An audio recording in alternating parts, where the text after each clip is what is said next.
the Emerald City. Gorgeous downtown Seattle. A little cloud cover tonight. Some mist, some rain, a little cool, but easy to hop on the old ferry to Bainbridge Island or follow on along right downtown to Safeco Field, where the Mets and the Mariners will play the rubber game of this 3-game series here this afternoon on SNY. Hi, everyone. Welcome inside Safeco Field. The roof is closed, but still outdoors because there are no side panels. So a nice feel for this rubber game of this 3-game series. I'm Kevin Burkhardt. We'll have Gary Cohen and Ron Darling along in just a moment. So far, these two games of this series have gone like this. The opener on Monday, good news for the Mets. Jonathan Nice came back from the disabled list, but they had a hard time with the Cuban defector Roenis Elias, who used his dazzling array of fastballs and curveballs all night to keep the Mets off balance. He had to leave a little bit prematurely, had a little bit of an issue. They called it a cramp, but he is just fine and was fine that night. In the offense, they got it here. Jeff Zunino, a long home run off of Jonathan Nice, and that was really all the Mariners would need. They had a little help defense by Dustin Ackley, one of the best catches of the year. He robbed Travis d'Arnaud the home run, and it was a 5-2 Mariners win. Last night, though, the Mets got their revenge. Jacob deGrom on the mound was simply electric. Fastball working. Changeup working. Third straight start, 7 innings, 1 run or less. Unbelievable what he has been able to do. And the Mets got a little offense and a little help. d'Arnaud, the triple. James Jones with the misread. That scored a brave, and that was really plenty enough. This with the insurance. Lucas Duda, a rocket. His 15th home run of the year, which, by the way, ties a career high. And then it was Mejia on to do his thing.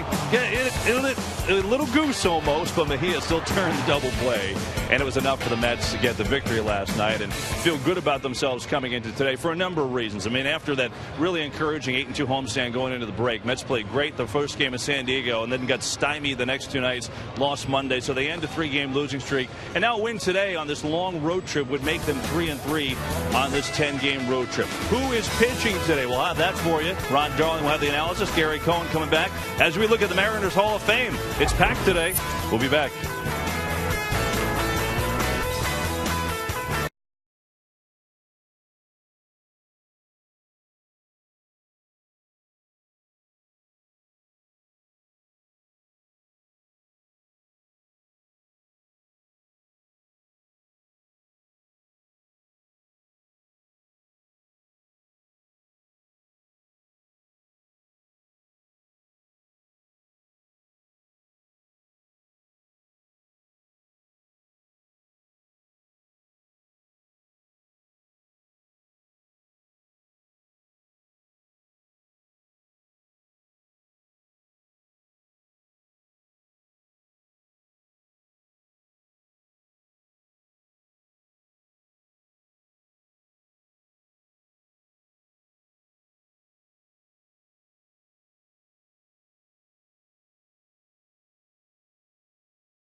Honda dealer. By Geico. By Cholula Hot Sauce. The hot sauce with the iconic wooden cap. Available in original flavor. Chili lime, chili garlic, and chipotle. And by Nissan. Choose Nissan today for great offers on the most exciting lineup ever. Shop at ChooseNissan.com. Hey fans, you can follow every Mets game with the MLB.com at-bat on your favorite mobile phone or tablet. Get live look-ins, instant replays, scores, stats, audio, free MLB.tv game of the day, and more. Download on the App Store or visit Mets.com today. So the rubber game of this three-game set between the Mets and the Mariners, and the pitching matchup could not be any more different. Matter of fact, there are 19 years that separate the two guys on the mound today. And going for the Mets is Bartolo Colon, who has struggled of late after a really red-hot stretch. Ron Drawling is here tonight announcing the game, and Ronnie joins us from the booth. And Ron, Bartolo overall has been pretty good, but not so much lately. Well, you know what's interesting, Kevin, is that the first inning has been really one of his Achilles' heels all season long. He didn't have a problem with that in San Diego, but it was his health, an upset stomach, that really derailed his start in San Diego. But he loves pitching here, 12-1, and his last 14 starts at Safeco with a 2.10 ERA. Meanwhile, for baseball fans, kind of cool today. You get a chance to see the Mariners' top prospect, their 21-year-old Taijuan Walker. Again, I said 19 years separating Colon and Walker, but he's making his 6th major league start today. A little erratic in his early major league tests so far, Ronnie. What does he feature? What do we look for today? Well, Kevin, at 21, not even old enough to grow a little stubble. He's going to be 22 in August. What you're going to expect is a hard throwing right-hander. He's got a good breaking ball. His problem is, like most young pitchers, pitch count and ability to throw strikes. He's only had 5 big league starts, but he is the prize of their farm system. We'll get to see him. He will not be facing Curtis Granderson out of the lineup again tonight for the Mets with an illness. They'll have to do it without him. That guy will help Lucas Duda homered last night. Mets looking to take 2 of 3 in Seattle. Gary and Ron have the call next.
The weather comes in. It's still a little chilly in the ballpark, but it's not raining in the ballpark, and that's all you can ask for when you come to Seattle. You know, outside it's really raining sideways, so it's great that you had San Diego on this road trip. Beautiful weather. You got the dome here. You got the dome. They're going to Milwaukee, so it's good these kind of road trips. Not going to have any delays. No rain delays. That's right. Perfectly planned. So the Mets will try for a series victory today. Rubber game against the Mariners. Your Geico starting lineup. Curtis Granderson out for the second straight day. Better today after being very ill the night before last, but not strong enough to be in the lineup today. Hopes to be back in there tomorrow. So Chris Young will get the start in right field today. Anthony Recker, his first start since the All-Star break, as the Mets take on the Mariners' #1 pitching prospect, 21-year-old Taijuan Walker. Well, this young man, tall, lean frame, throws awfully hard, 95 plus. He really got a scolding from his manager, Lloyd McClendon, after his last big league start. Said that he just has regressed from last year. He said, I'm going to take that as something to work on, and he's been a little better in AAA. Defensively behind Taijuan this afternoon, of course, light defense. Ackley, Jones, and Chavez, same lineup as you had yesterday in the outfield. Seager, Miller, Cano, and Morrison. Brad Miller getting his first start in this series, and Jesus Sucre behind the plate. I love that name. Had some great names on this trip, by the way. That young lady is going to get us started this afternoon.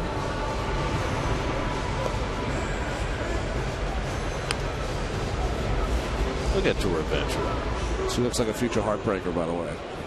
Eric Young, who met some kids last night in his foray into the stands at left field. Do you think those kids were twins? The more I looked at the shot, you could tell they were brothers, but they looked almost like twins. Well, kind of like you and your brothers. Not quite twins. You just don't look alike. There we go. Now we got the play ball from the young lady, and we're set to go.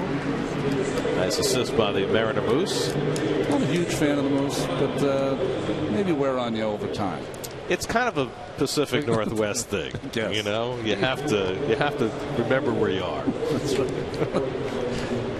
Not a lot of moose on the Upper East Side. I mean, what else could they have as a mascot? They could have a big cup of coffee. Yeah, that's right. Maybe a salmon. Eric Young will lead things off. He played last night, went 0 for 4. Just his second start since the All-Star break. And big Taijuan Walker's first pitch of the afternoon is up and away for ball 1, and we're underway. Walker last pitched on Friday in AAA for Tacoma. 5 innings, gave up 7 hits and 3 walks, so it was hardly a stellar outing for him. And frankly, the Mariners did not want to bring him up to make this start.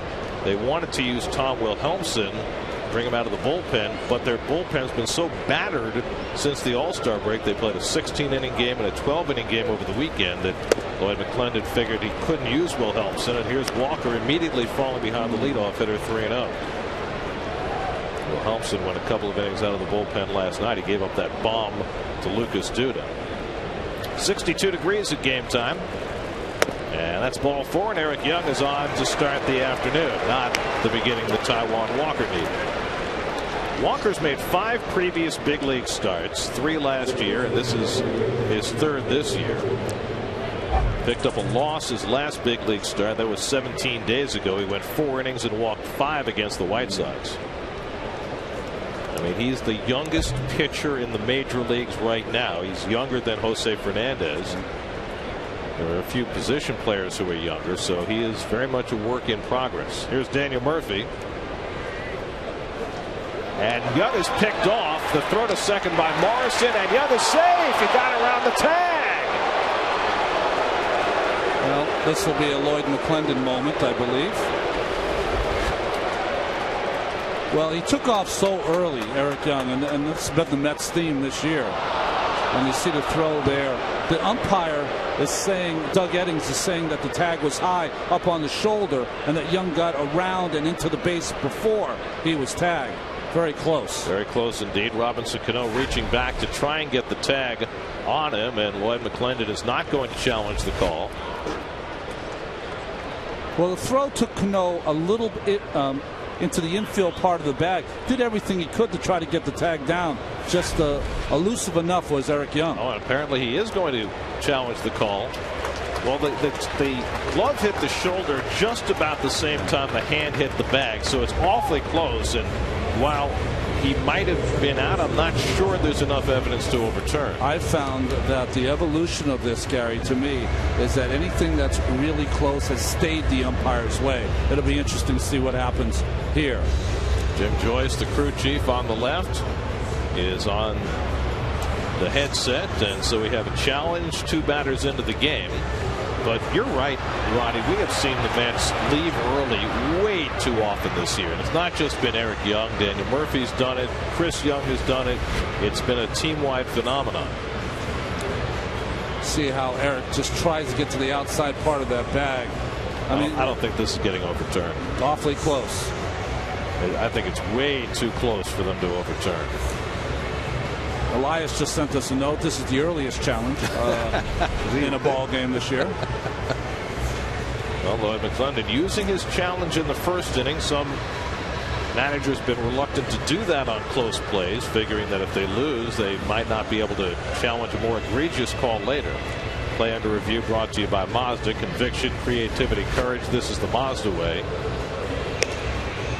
I don't understand how the Mets can continually get picked off the bag. I mean, any base stealer, and Eric's as good as any in baseball, you wait. I mean, this is a young kid you haven't even seen before. I think with EY, part of the issue is that he hasn't been playing very much, and that makes him a little more anxious than he should be.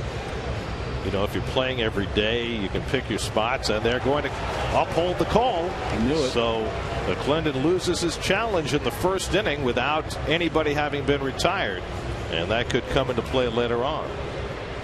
So the call stands. Young picks up his 26th stolen base of the year. And Murphy at the plate with a runner in scoring position.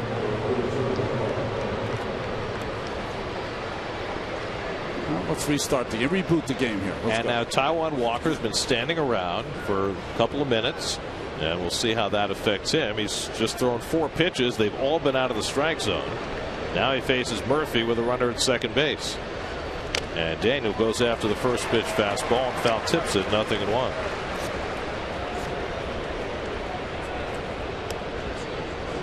Murphy 2 for 9 in this series. David Wright waits on deck.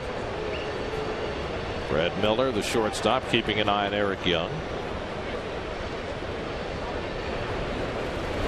And Murph takes one the other way. That's down the line and fair. And the Mets will grab the early lead. Young is in to score. Murphy trades places with him. Mets have a 1-0 lead. 2 batters into the game. 26th double of the year for Daniel Murphy. His 38th run batted in. Well, just beautiful hitting by Murph. We've seen in this series Murph look a little tired and really flailing at his pitches away. Not today. Got that top hand and kind of tomahawked it into that left field corner. Nice hitting. You know, the difference, sometimes you get Murph, that top hand gets underneath the baseball, and it's been a pop-up to Ackley in left field. Not this time. So the Mets cash one quickly on a walk, a stolen base, and a double. And now David Wright. And David takes inside at 94 miles an hour. Wright 2 for 8 in this series, but just 3 for 20 on the road trip. Another pitch in by Seattle Mariners pitching. And we saw the starter last night, Erasmo Ramirez, dust David off 3 separate times. But, you know, that's the scouting report. And it has been for a long time now on David that you have to throw inside on him early. I don't have any problem with pitchers throwing inside to my hitters. The problem I have is when you don't have control inside. And Ramirez did not last night. Hit a couple batters and 3 or 4 times, I think, knocked David down or off the plate. And Walker with that cutter finds the outside corner, 1-2. When you look at his motion, watch his right hand at the bottom of his windup. See how he flicks it? When you have that flick, it's very, very difficult to be able to command the strike zone. They're going to have to get that out of his game. I don't know if they've tried. I would love to know how something like that develops in the first place. How does a kid start doing that? It's kind of like having that a big swing, and you know, you talk about guys having a hitch in their swing, Gary. Breaking ball lifted to left center. Over comes Jones to call. Murphy tags at second, heads for third. Jones has a strong arm, but the throw is offline. And Murphy able to take third, so it's a productive out for David Wright. Mets have a runner at third and one out. Watch at the bottom of his windup. Watch how he flicks that right hand. He kind of cups it, and then once it comes out, he has to deliver to the plate. That right there is something that he's got to get rid of. You know why I know that? I used to do that. And you have to get rid of that, or you never have consistency throwing strikes. Take from a guy who led the league in walks. It seems like guys who cup the ball and are successful do it earlier in their delivery, like a Rick Sutcliffe did. Earlier, and they have more of a deliberate motion as opposed to a real quick motion, which Walker has. Infield comes in for Lucas Duda, who hit a monstrous home run last night, and he takes a fastball for a strike. We're going to address it. Nice base running by the Murph.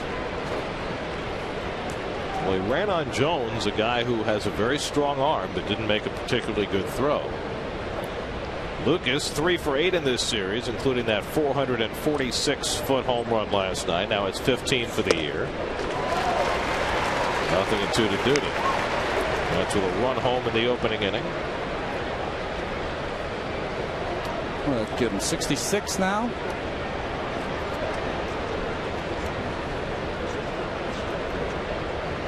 Walker needing a strikeout. Infield in.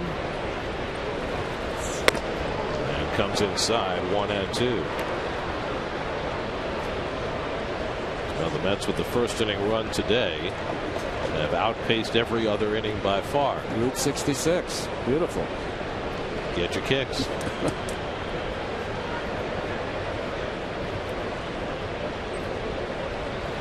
Curveball, and Duda foul tips it. Sucre holds it. Strike 3. That's a nice looking curve for Taijuan Walker.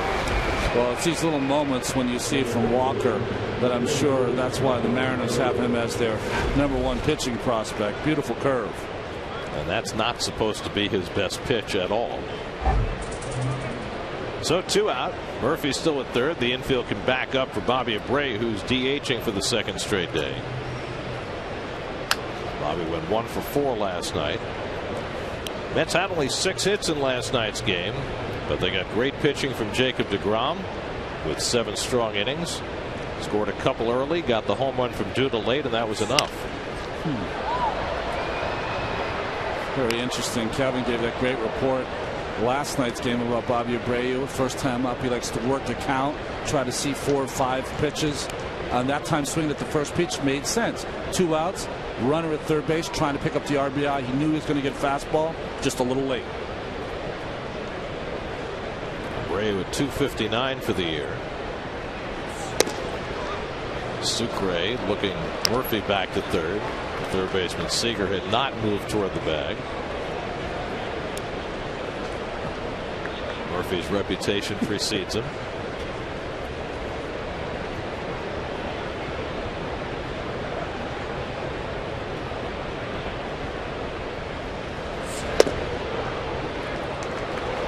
Good change up there from Walker. Joyce, I think, home plate umpire Jim Joyce might have missed that pitch. Abreu was saying, boy, that was close. Maybe down. Well, when Jim Joyce calls a strike, everybody in the ballpark knows it. Biggest lungs among current major league umpires. 3-1 now to Abreu. Chris Young is on deck. Very surprising to see Young in the lineup today. Curtis Granderson scratched for the second straight day, but with a right-hand pitcher on the mound, generally the Mets have gone in different directions. But it's Chris Young in the lineup today. Murphy at third and 2 down, and Abreu takes it high, ball 4. So the second walk of the inning for Taijuan Walker, and Young will come up with 2 on.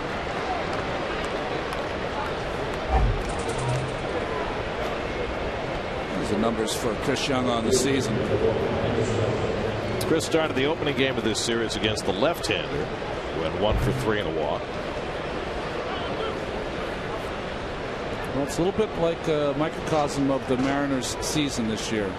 Their starting pitching was excellent in both first and second games and didn't hit a lot yesterday. Well, their pitching has carried them this year. They've got the second best staff ERA in the American League. Their bullpen has the best ERA in the major league. Chris Young takes a strike.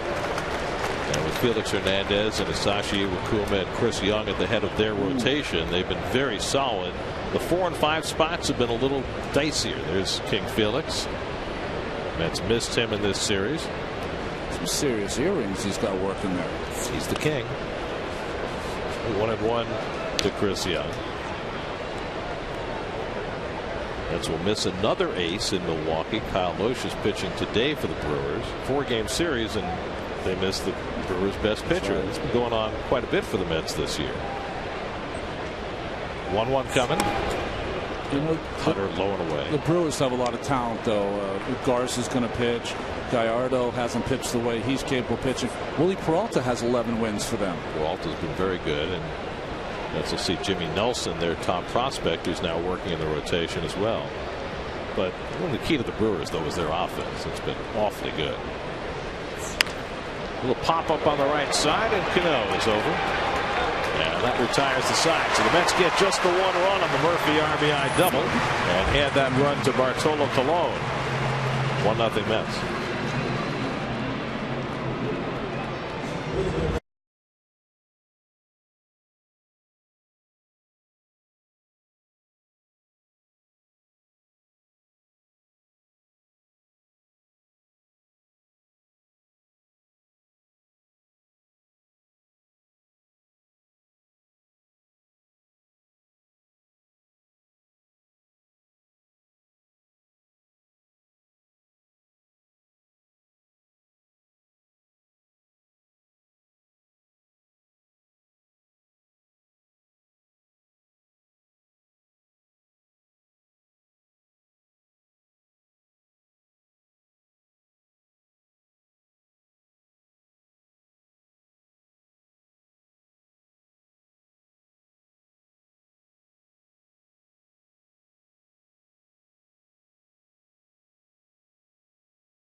Seven left-hand batters today. Mariners are in the market for a right-handed bat. Andy Chavez starts for the second straight day. First start of the series for their regular shortstop Brad Miller. And a guy who has had enormous success in this ballpark, Bartolo Colon. Well, you see his numbers so far this year. More hits than innings pitched. Doesn't walk anybody. 197 big league wins by Colon. And feeling better today than he was in his last start in San Diego, where an upset stomach and a headache conspired to make his outing less comfortable than it should have been. Pitched 4 terrific innings and then imploded in the 5th. Andy Chavez takes a fastball outside, 1-1. Andy 1 for 4 in last night's game, making his 33rd start for the Mariners at age 36. Bartolo Colon has made 14 starts at Safeco Field. He is 12-1 with a 2.10 in this ballpark. That's owning a team. 19-12 overall against Seattle. That's the most wins of any active pitcher against the Mariners. And this start comes at a very interesting time in Colon's and the Mets season. 8 days from the trading deadline. Chavez takes a strike on the inside. 2-2. There's no secret that the Mets are shopping Colon. They've got so much pitching in the pipeline, and Colon is signed for next year at $11 million. But of course, that's the rub. How many teams are going to invest in a pitcher who's going to be 42 years old next year at $11 million? 2-2 coming to Chavez, and it's fouled away.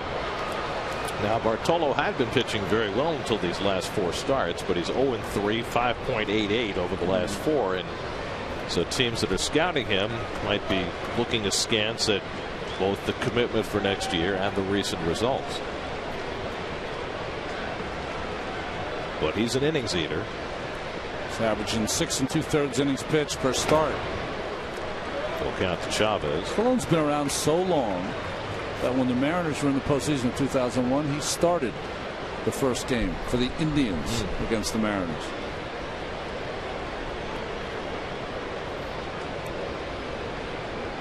Three-two to Endy, and he lifts one out to right center. Pretty well hit. But back in the gap comes Lagares, and he takes it away from Young, who gave ground at the last moment. Here's the Lexus Mets defense. Eric Young, Lagares, and Chris Young in the outfield. Right to Hada, Murphy, Duda every day. Infield for the Mets, and Anthony Recker getting the rare start. Here's James Jones, the Brooklyn native, 1 for 8 in this series. Thinks about the bunt and takes a strike. It was Jones who tried to make the sliding catch on the Travis d'Arnaud triple last night and provoked some interesting, I thought, comments from his manager Lloyd McClendon. What Lloyd said was that he didn't like the sliding attempt by Jones. He said if you're going to try and catch it, you need to dive for it. He said sliding is only to avoid a fence or a fielder. How do you feel about that? It's interesting that he would say that. I think that's an old school kind of thought that, one, if you dive for it, you're closing the gap a little, 3 feet or so by diving forward at it. But he played it off to the side and kind of went into a slide. I think for a manager, it's almost like you're telling him, you know what, I was in between whether to back up or to play it. If you're in between, always back up. Slapped to short, and Tejada waits on it. And he throws out Jones 2 away.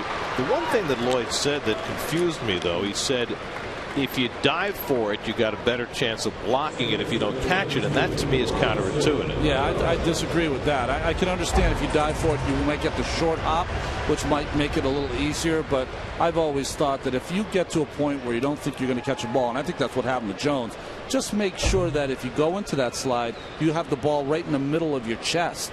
That way, if you miss it, it's going to come up and hit you, have a chance to stay in front of you. So now Robinson Cano, whom the Mets have controlled nicely in this series, 1 hit and 8 at bats. Cano starts the day second in the American League in batting behind the Astros' Jose Altuve. What a year Altuve's having. He's headed for 200 plus hits this year. Michael Brantley, no one knows about well he plays. Kind of a quiet, on his way superstar. Well, Brantley and the Indians are playing very well right now and close the gap to 5.5 games behind Detroit. I think every place that Tito goes, Francona, it's just building his reputation as a motivator and a manager. You know, it's not like he has a powerhouse over there in Cleveland, right? And he's gotten Michael Bourne has been kind of a bust as a free agent. Nick Swisher has been kind of a bust as a free agent, and he still gets W's. Got a big night out of Carlos Santana last night. 3-1 now to Cano with Kyle Seager on deck. Indians lost this afternoon. They were beaten by the Twins and Anthony Swarzak 3-1.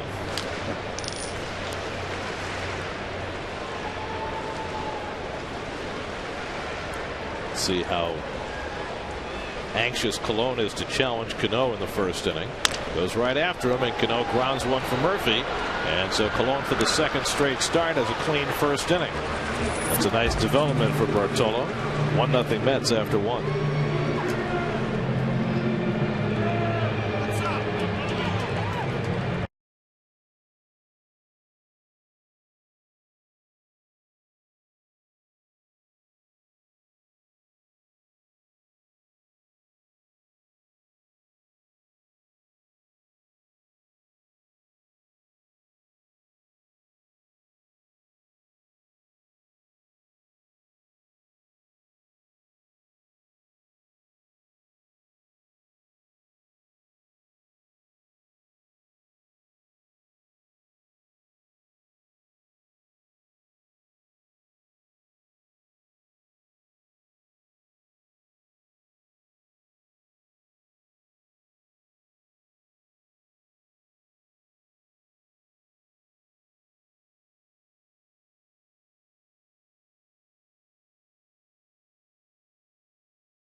Ball on SNY is powered by Verizon. Create, share, and save every Mets moment all season long with the latest devices and accessories from Verizon, America's largest and most reliable network.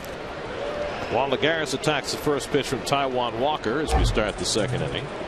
Lagares 1 for 7 in this series, 283 for the year. Lagares, Recker, and Tejada 7, 8, and 9 in the order against Walker. The walk 2 in the first inning, gets the curveball over for a strike, and it's 0-2.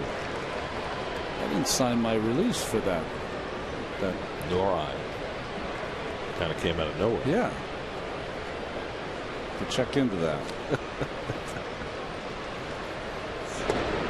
And Walker blows away Lagares on 3 pitches. Second strikeout for Taijuan Walker. Simple work of Lagares there. He was very protective there with 2 strikes and blew it right by him. So 1 out. Now Recker, first start since the All-Star break and only his 3rd start in the month of July. That's how good Travis d'Arnaud has been, that it's been very hard for Recker to get any playing time. But with the day game after the night game, he's in there today. And takes a fastball for a strike. Walker was kind of nervous in that first inning to come out a little more aggressive here. 21-year-old Taijuan Walker squaring off today against 41-year-old Bartolo Colon. There are 19 years and 81 days between the 2 starting pitchers today, the largest age gap of any 2 starting pitchers since Jamie Moyer retired. Moyer was 49 his last season. He had a large age gap over everybody. And the curveball in there, strike 3 call. 6 pitches, 2 strikeouts for Walker to start the second. He's got a Williamsport inning working here. I mean, just going right through Lagares and now Recker. 2 fastballs, beat him, and that good breaking ball. So 2 out and nobody on. Now Ruben Tejada. Ruben 2 for 6 in the series.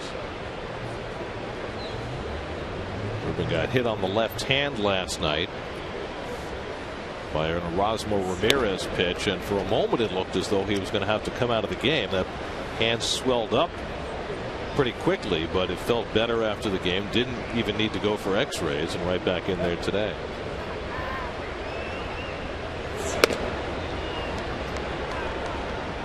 Got some sizzle on that pitch from Walker, right? Well, you can see why he's so highly touted. Just a young pitcher trying to figure it out. Yeah, he's just learning. Tejada fouls it off. I mean, it didn't help Taijuan Walker's development that he developed a little problem with his right shoulder in spring training, a bursitis issue, a little impingement, and they basically shut him down from late March until late May. That, and it didn't help that he was in every single trade rumor this winter. He said he was cool with it. He said his mom wasn't. And he's still in trade rumors to this day. I mean, there are some who are speculating that maybe the Rays might be interested in swapping David Price for Taijuan Walker. Well, for the Mariners, anyone would be lucky to land David Price, but they need a bat more than they need a pitcher. Heard an interesting name connected with the Mariners today. It's 2-2 to Tejada, and he grounds one back to Walker. Speculation that the Mariners might be interested in Casey McGee, maybe to play first base. Middle of the second, Mets 1, Mariners nothing.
Cal Seager leads off the home second inning for Seattle after Bartolo Colon retired the side in order in the first. Seager's been on a roll, 3 for 7 in this series, hitting .478 over his last 19 games.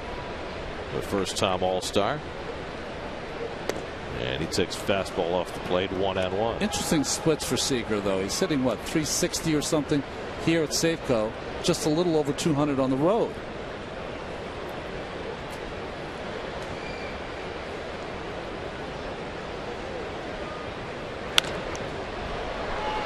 Along the line, right gets the closest, but not close enough. There's really a lot of room in foul territory here. If you look at all the newer stadiums, this stadium probably has the most foul territory. It's interesting because most stadiums now push the stands almost off that warning track closer to the catcher because you want the fans to be as close as they can to the action, but not here at Safeco. Safeco opened in 1999.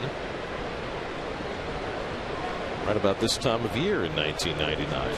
It's just about 15 years it's been around. After they moved from the Kingdome, Seager fouls it off. 100 years old. Congratulations. How about those? Now, do you think it's how about that? Just pick the wrong. Maybe there's more at the bottom if they flip the sign over. How about those Mariners or something? Gotta open it up. How about them apples? He is 100. It's a 1-2. And it's inside 2-2. I'm just happy you could be here today. It's pretty cool. Nice day at the ballpark. Now we had a woman throw out the first pitch in San Diego who was 105. Yeah, I saw that. She did a great job. She did the whole windmill windup. Yep. Outstanding. 2-2 to Seager. Got him. Little slider from Colon to strike out Seager for his first strikeout. But you can see the release, the fingers on the side of that ball, gets it spinning and tantalizes Seager before disappearing. So 1 out and nobody on. Now Corey Hart DHing again today. Hart is 1 for 6 in this series. It's been a very rough year for Hart. Now with a hamstring injury that kept him out for more than a month. He's back about 3 weeks and has been struggling. And he takes a slider off the plate. When he was in Milwaukee, you saw him as a chance to be a superstar. A guy who was threatening 30-30 every year. Well, his last year in Milwaukee 2 years ago, he hit 30 home runs.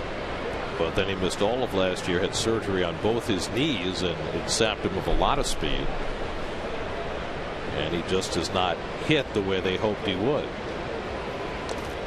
I mean, this was the right-handed bat that they thought would complement all the left-hand swingers with Cano and Seager and Ackley, but he just hasn't produced. And I think they thought the combination of Hart and Morrison together, they'd get enough offensive production from those two. Colon has slipped 3 or 4 times now on this mound. I don't know whether he's not very comfortable or. Although it's interesting, Recker went out to give the ball to Colon because Jim Joyce is having, I think, an eye issue. The trainer for the Mariners is coming out to see Joyce. Or maybe he caught a foul ball back in the mask.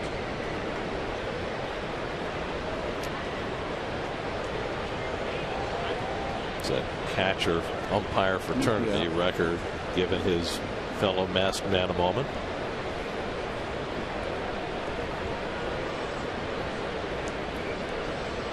Two and 1 to Corey Hart.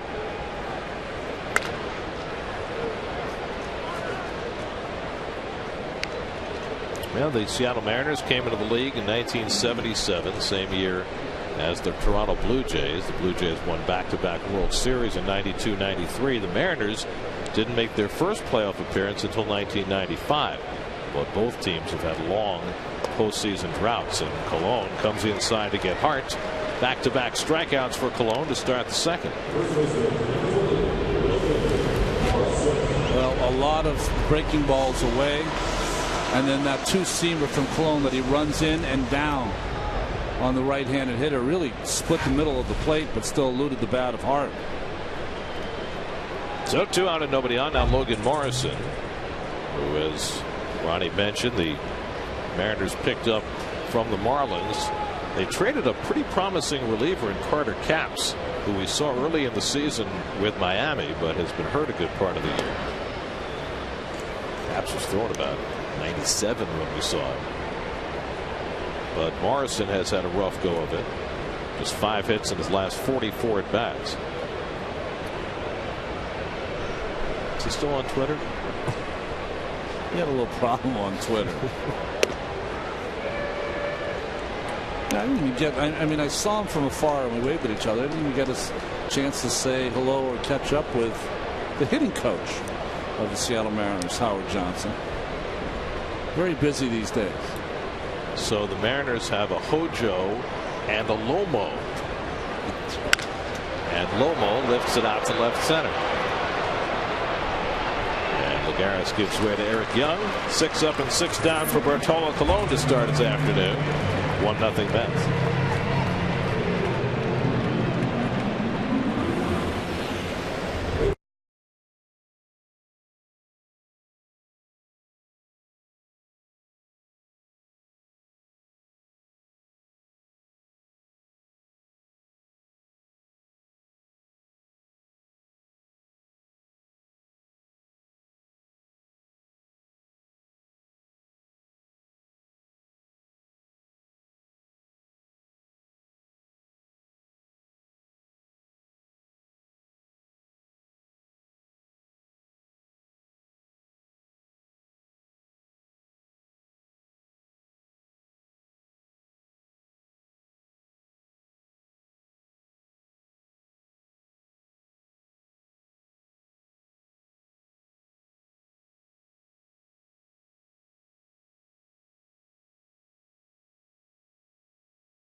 Another Major League Baseball team here in Seattle for one season. The Seattle Pilots in 1969 played at Old Six Stadium. Before the 1970 season started, they moved to Milwaukee and became the Brewers. Joe Schultz was the manager of those Pilots. Most important thing that came out of that season of Seattle Pilots baseball was the seminal baseball book written by pitcher Jim Bouton, Ball 4. That's right. The book that broke the mold. I mean, you gotta be of a certain age, but you gotta read that book. I was 14 when the book came out, and it was the greatest thing I had ever read. Eric Young walked, stole a base, scored the Met run in the first inning, and he fouls it off. Now, I should point out that before Jim Bouton wrote Ball 4, there was another slightly less tell-all big league author by the name of Jim Brosnan, who just passed away in the last few weeks. He wrote his book in 1959, 1960. Long season? Long season. Long season. Brilliant book, by the way. It was. It was not as irreverent as Bouton's book, but it did upset some of the players at the time in that it brought people inside the clubhouse. Yeah, it gave a lot of the details that in those days ball players wanted to keep everything private. Not so private now. And then Bouton came along 10 years later, and he blew everybody away. Told secrets that nobody thought should have been told, but told it in such an entertaining way that it was just phenomenal. You have to remember, folks at home, a lot of times that clubhouse is it's like grown-up Chuck E. Cheese. I mean, there's not too much difference. Young strikes out on the fastball from Taijuan Walker. That's 4 strikeouts for Walker. 1 out in the 3rd. See that release by Walker. That ball's so far in front of him. You know, he's such a physical specimen too. I was telling Gary yesterday, it's like Giancarlo Stanton as a pitcher. I mean, that's how he's built. There's Daniel Murphy. Well, Walker was a tremendous high school basketball player growing up in California. Fly ball out to left, and Dustin Ackley is there. 2 out. Senior year in high school in Yucaipa, California. Yucaipa averaged 21 points and 15 rebounds. They called him Skywalker. Well, yeah, like the original Nick, right? Kenny Skywalker. They had a YouTube clip of him this winter dunking basketballs. I'm sure it didn't make the Mariners too happy, but it was pretty amazing. Has he ever heard of Aaron Boone? That's right. David Wright flying to center his first time. I remember we had to play an exhibition game against Army up at West Point, and it was just a fantastic moment, because if you haven't been to West Point, you meet the guys up there. It was just the guys and the girls. It was just a blast meeting them. But it got rain delayed, and a basketball game broke out, and Strawberry and the other Mets were all playing, and watching Straw play was pretty impressive. I would imagine.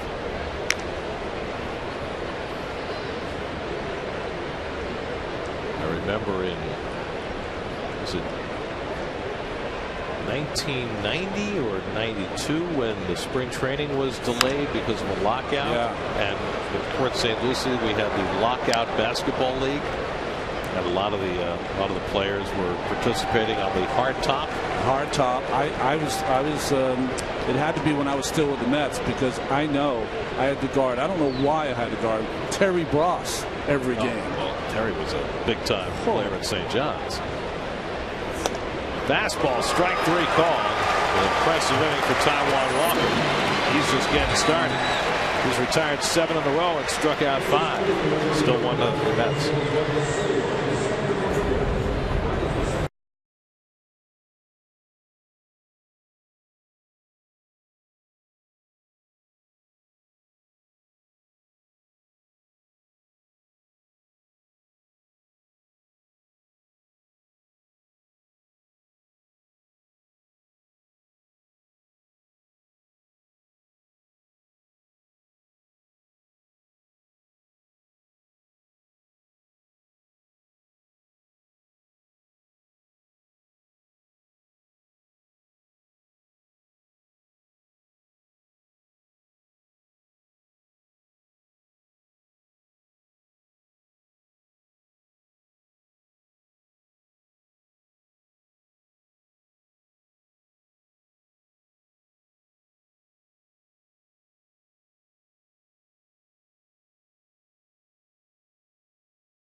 No longer exists. That's the Kingdome complete, and there's the Kingdome being imploded. So there's a brief history of the Kingdome. It's very brief. Dustin Ackley bluffs the bunt with Wright playing back. Ackley's been red hot, 5 for 7 in this series, hitting .377 in July. Look at his season average and see that it's been quite a boost for Ackley. And Cologne, with an off-speed pitch, gets it over 1-1. Ackley, Brad Miller, and Jesus Sucre, the lower third of the Seattle batting order against Colon, who's been perfect through the first two. This is the way that Bartolo started in San Diego last Friday in the first game out of the All-Star break. He allowed just one base runner in the first 4 innings before his upset stomach caught up with him, and he gave up a 4-0 lead. Half swing on the slider, but he stopped it in time. 2-2. Dustin Ackley, chosen with the number 2 pick in the draft by the Mariners in 2009.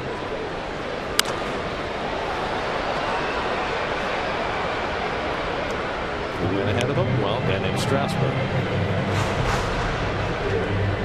Zach Wheeler, number 6 pick in that draft. Has anybody heard from Donovan Tate or Matt Hopgood? I have not. Those are the vagaries of the Major League Baseball draft. You can get picked in the top 10 in the nation, and you may get lost before you get a day in the big leagues. Full count to Ackley. The year I got drafted in 1981, the people from the Seattle Mariners who had the number 1 pick that year came to my house to visit my parents and said that if I agreed to a certain number, they would draft me number 1. In 1981, they said, if you come and sign with our ball club and we make you the number 1 pick. Ackley hits it out to left center. Lagares back, plenty of room. 1 out. They said, we are going to send you to Yakima, Washington, and you're going to be able to work with Mel Stottmeyer, a great pitching coach. I thought that was pretty amazing. Didn't end up signing with the Mariners, but I ended up working with Mel Stottmeyer. Probably worked out for the best. Yeah. Now, who did the Mariners take with that number 1 pick? Mike Moore from Oral Roberts. Okay. Who became my teammate later in Oakland A's. Had a nice career. Very strong career. Here's Brad Miller, the shortstop, his first start in the series. Now, think back to spring training. Think back to the dozens and dozens and dozens of columns that were written in New York papers and elsewhere about what the Mets should do about their shortstop situation, advocating that the Mets trade for Brad Miller, that they trade for the Mariners' other young shortstop, Nick Franklin, that the Mets sign Stephen Drew for $14 million. Well, Brad Miller's hitting .204. Nick Franklin hit .128 and is now in the minor leagues. Stephen Drew is hitting .178 for the Red Sox. Has anybody who wrote those columns ever printed a retraction saying, hey, you know what, mea culpa, I was wrong? There's no retractions anymore. Come on. Everyone who writes those columns, they're like Fonzie. Remember Fonzie could say, could never say I was wrong, could never say he was wrong? Now, I will say this. Yeah. I saw John Heyman tweet last night a mea culpa. He said that he had thought that the Mets should have kept Ike Davis instead of Lucas Duda, and he said, I was wrong. So it does happen sometimes. Good for John. I'd have to offer the mea culpa also with that, because I kept waiting for Ike to turn it around. David Wright catches Miller's foul pop up for the second out. That's upcoming schedule brought to you by Honda. Mets move on to Milwaukee after the game today. Play 4 with the Brewers, then get home to take on the Phillies and the Giants. Ike had 3 hits in last night's game, and a home run. But his numbers, 6 home runs and 30 RBI. Well, Duda has clearly outplayed him big time in the time since the trade. 2 out, Jesus Sucre, the backup catcher, getting a start today after Mike Zunino caught the first 2 games of the series. Sucre was called up when the Mariners let John Buck go. That was a couple of weeks ago. 3rd start for Sucre, a 26-year-old from Venezuela who originally signed with the Atlanta Braves. The slider off the plate, 1-1.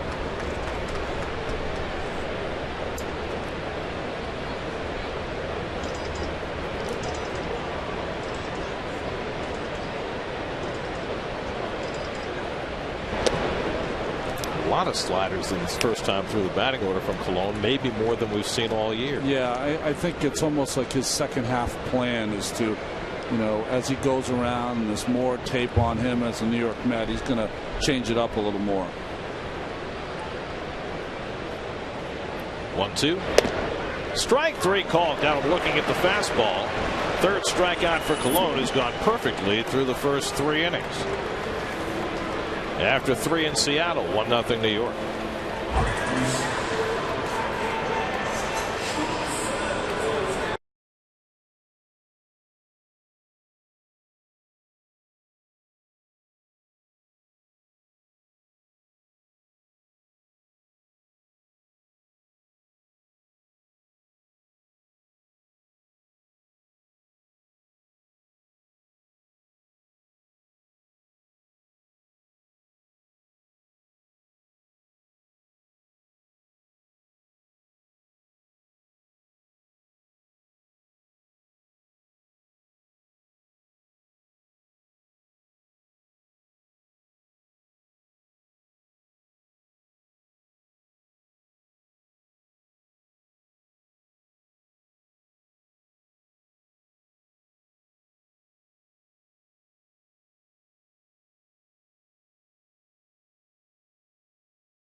This series, which is probably just as well from the Mets standpoint.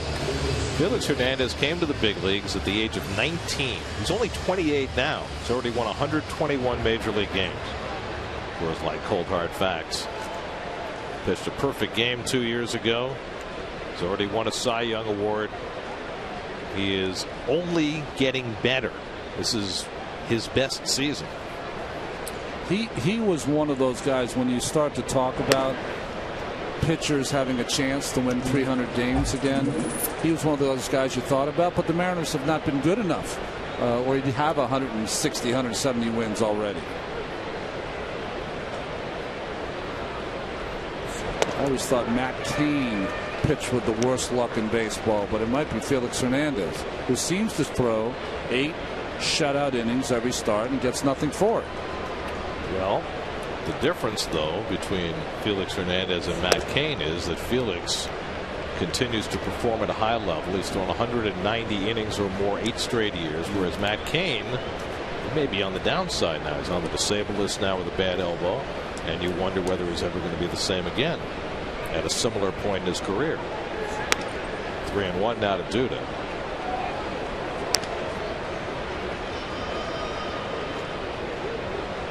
Abreu on deck, then Chris Young in the 4th. Mets with a 1-0 lead. Got that run in the 1st on a Daniel Murphy RBI double. Full shift on against Duda, and Lucas takes it high, and the Mets have a leadoff base run. 3rd walk given up by Taijuan Walker after he had retired 7 in a row.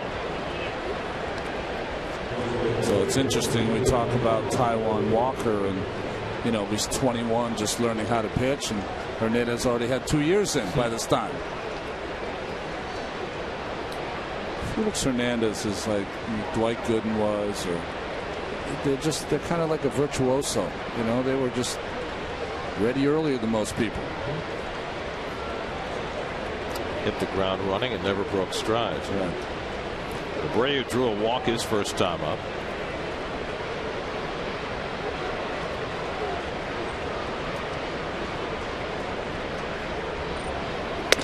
Well, if the season ended today, the Seattle Mariners would be in the postseason as the second wild card, but they've got some teams hot on their heels The Yankees with that 14-inning win last night, just a game and a half behind the Blue Jays as well. The Indians lost today to fall 2.5 back. There's more traffic behind that as well. So the Mariners know they've got to shore themselves up if they're going to make it. It'll be very difficult for them to catch the top two teams in the West, with Oakland and the Angels playing so well. Arguably the two best teams in baseball right now. Pitching coach Rick Waite's going to go out for a conversation. Rick Waite, whose best year in the big leagues, 1979 with the Indians when he won 16 games. Great guy, good communicator, good pitching coach. Spent a lot of time as the Mets minor league pitching coordinator and has had a lot to do with the development of some of the young Met arms over the last decade. Get to Citi Field Saturday, August 2nd for fireworks night, presented by Dwayne Reed, following the Mets game against the Giants at 7:10 p.m. For tickets, visit Mets.com/fireworks. Talked about the fact that the Mariners, to shore up their offense, might be thinking about Casey McGee. Another guy that they were linked to most recently was Starling Marte with the Pirates, with the Pirates having, that kind of an overload in their outfield. Yeah. But Marte is going on the disabled list, which might put a crimp in those trade talks. Bobby Abreu takes a strike, 2-1.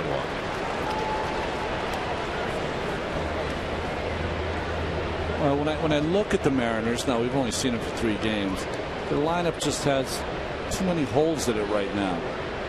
And Lloyd McClendon certainly knows that. That's why they produced 1 run last night, and none so far this afternoon. And Walker misses away and now falls behind Abreu 3-1 after walking Duda to lead off the inning. This has been the issue with Walker. He's now thrown 13 big league innings this year and walked 10 batters. And looks like he loses a half on his fastball when he throws from the stretch. Duda at first. He stole a base last night. Double play ball right at Cano. Miller with the turn. 4-6-3 double play. 2 out and nobody on. At times when I watch Robinson Cano play second base, it's almost like he's playing in a Sunday morning league. Just makes it look so easy, so graceful. And that's the easy double play.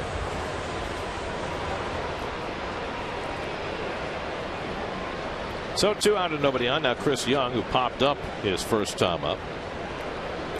So the Mets are going to Milwaukee to start a series tomorrow. Mark Reynolds must have heard the Mets are coming to town. He's hit 2 home runs today. He had been in a very deep slump, but Reynolds lights up at the side of the Mets. And Cincinnati continues to struggle. 5-1 Milwaukee in the 9th. We got the Brewers coming up, and they seem to have righted themselves after that dreadful finish to the first half. The Phillies come in to Citi Field next week, and then the Giants, who sit atop the NL West. Did you see who's back in the National League? Baseball got a little brighter today. The Padres called up Jeff Francoeur. Really? Pitcher, hitter, hitter for the moment, but we know from his minor league outings that he can pitch. Frenchie's the best. Good for him. Very happy to see Francoeur back. The only thing I'm sad about is that it's after the Mets are done with the Padres. We won't get to see him. The reason why Francoeur was called up is not a good one for San Diego. Cameron Maybin suspended 25 games testing positive for amphetamines. 2-2 coming to Chris Young, and he fouls it off.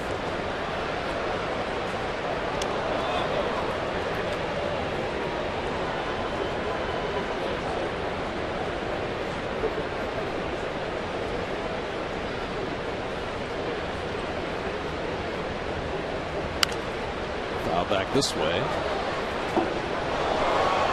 Just over our heads.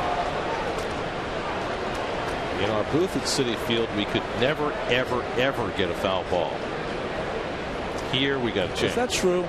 Like, I'd like to get a physics professor to do all the vectors and the math to see if it's possible for a ball to come in that kind of bunker we got. Young gets under one and pops it up to shallow left. Miller out, and with Ackley right on his back, he's got it to retire the side. To the bottom of the fourth we go. Still 1-0 Mets.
Home fourth inning. Andy Chavez leads off and takes a strike as Bartolo Colon bends one back over the inside corner. Second time through the batting order for Colon, who went perfectly through the first 3 innings. Chavez flied to center his first time up.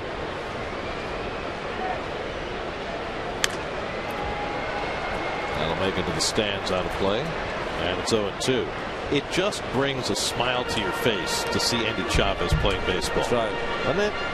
I mean, I will say one of the saddest moments I've seen at a baseball park was that day that he tore his hamstring running to first base. I mean, that was just devastating to watch. You know, you saw the Cliff Floyd play. That was awful. Of course, Beltran and Cameron. Nick Johnson play. That's right. At Shea. Well, last year the Tim Hudson play at first base. But that's Andy with the Mets, and had 3 years of just delighting people. It's just the kind of player he is. Just a nice kid. Always played hard. Great outfielder. Big glove. Swings hard. Slaps that one to short. And Tejada comes in to play it. 1 out. So 10 up and 10 down for Colon to start his day. James Jones coming up, and we check in with Kevin Burkhardt. Kevin? You know, we've had a lot of fun watching Colon pitch and watching his mannerisms, especially at the plate. And you know, he's got that quality. He's so relaxed out there. So what kind of person is he off the field? You know, as media folks, we don't know too much. He doesn't speak too much English. You know, the basic niceties, hey, how you doing? But that's about it.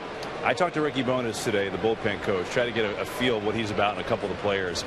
And you know, Ricky said, I would describe him as quiet but fun. He said he just enjoys his pitching days so much more than his other days. He said, I cannot believe how loose he is on those pitchings. I used to have to come in early, go to a quiet place, be by myself. He comes in, smiles, likes to joke around. He sits there, Gary, you and Ronnie, you've seen this, at his locker, just tossing the baseball to himself. He has this giant foam roller that he kind of plays with and pretend hits teammates with and slams it against the table and just laughs.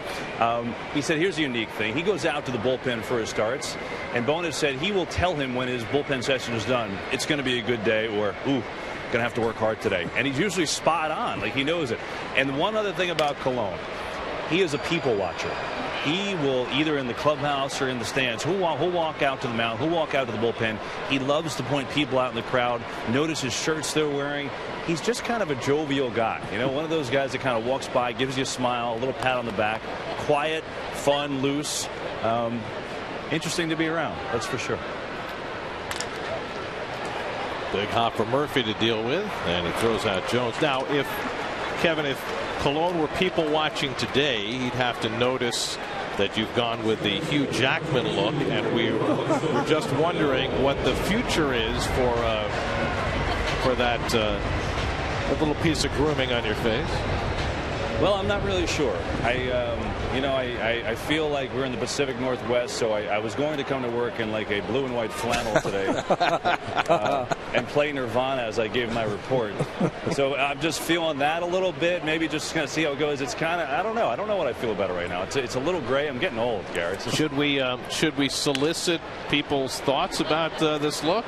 I mean, you could do what you want. I mean, it's up to you. Let's have a text poll. Easy inning for Colon. He's perfect through 4. We go to the 5th, 1-0 New York.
Inning in Seattle. Mets with a 1-0 lead.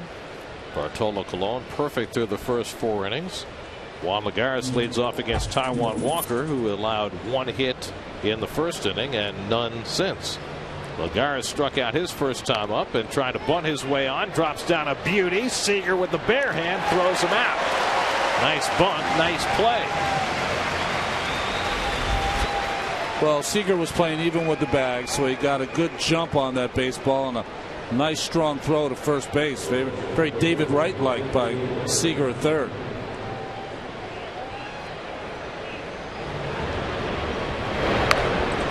You know what happened? That pitch came inside to Lagares and kind of jammed him as he bunted, which kept him in the box for one more click. That's why it wasn't a safe, close play at first. Watch this ball right in and see how he has to come back and takes his face off it. That kept him in the box just a little longer. Good effort by Lagares, but he's retired. Now Anthony Recker up to the second time. Took a call third strike and takes a fastball strike. 5 strikeouts for Walker, 3 walks. The only hit, Daniel Murphy's opposite field double that drove in the only run of this game back in the first inning.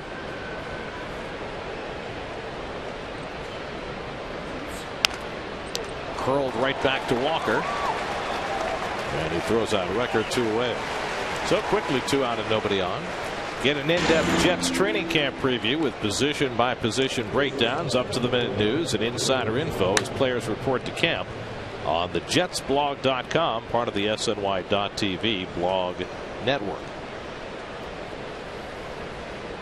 Well, we've got quite a pitcher's duel developing here in Seattle. Taijuan Walker in just his 6th major league start. Bartolo Colon looking for his 198th major league win. Tejada hit a comebacker his first time.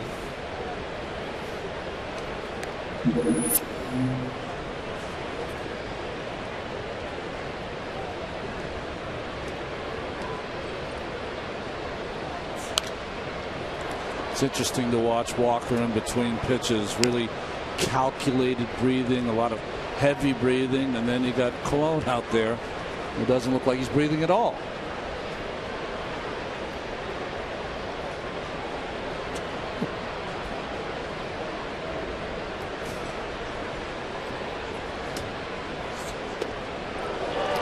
Ball for a strike, 1-2. You don't want to see that if you're the hitter.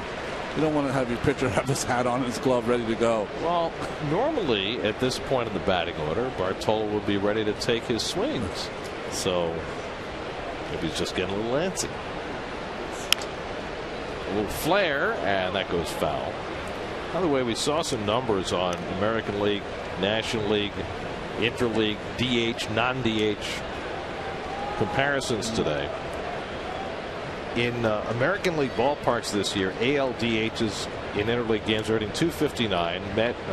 National League DH is 206. But that's just about negated by the performance of pitchers at the plate in National League parks. National League pitchers in interleague games are hitting 154. American League pitchers 096. So it's just about the same.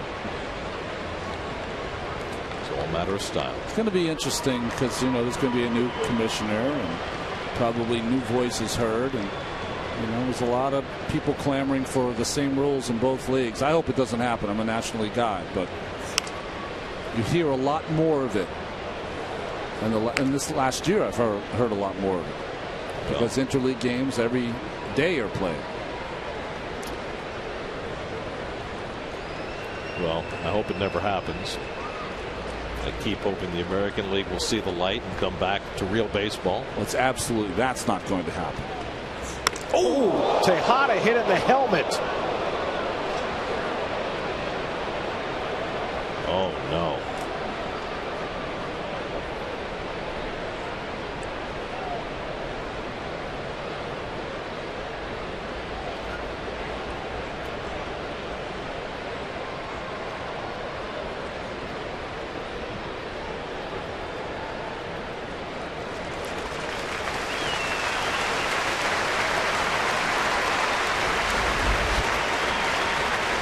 Didn't have any chance. The ball just tracer, and it hit him flush on the forehead of that cap.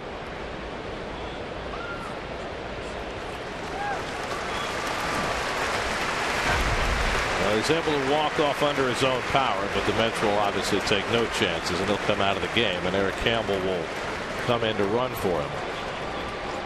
So Tejada, who got hit on the hand last night and then fouled the ball off his shin later in the game, now takes one flush off the batting helmet, and they will bring him in and do all the concussion testing necessary.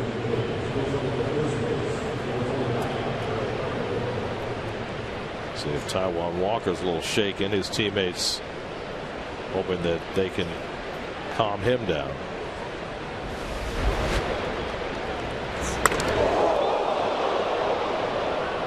Got to be awfully scary as a pitcher to have that happen. I'll tell you, I was in American Legion ball, and I hit someone just like that, but it didn't catch the helmet. It caught his face, and I asked not to pitch the rest of the year. That's how shaken up I was.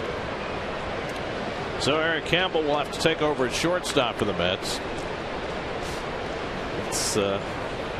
It's rather awful, but we talked about this last night, that if the Mets were ever to have a player hurt and need to call anybody up, now would be the time to do it, because the Mets AAA team is in Tacoma, just a half hour down the road. Yeah, Wilmer Flores is there, and he's been on a hot streak, although I think his hitting streak snapped. But just a scary thing, you know. When it hits a player like that, it's just it's hard as an ex-player to even talk about it, because it just shocks you when a guy gets hit. And hopefully Ruben's all right.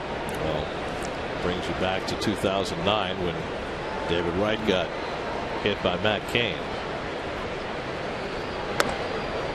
And it had a lasting impact on David. And you can only hope that Ruben Tejada is okay, and that it doesn't have a lasting impact moving forward.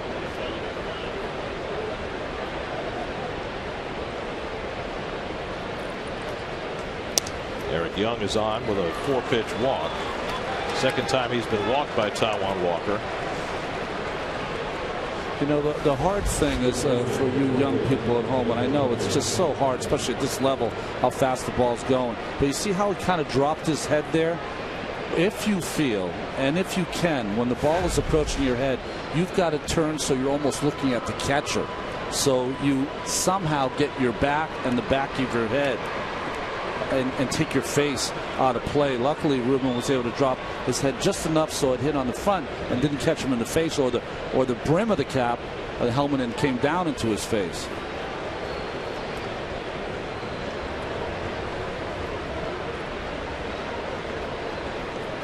So now Daniel Murphy, who has the only hit for either side in this game, a double down the left field line that drove in a run in the first. He bats with 2 out and 2 on, and takes the curveball for a strike. I was told before the game that the curveball is a work in progress for Taijuan Walker. Well, it's really progressed in this game.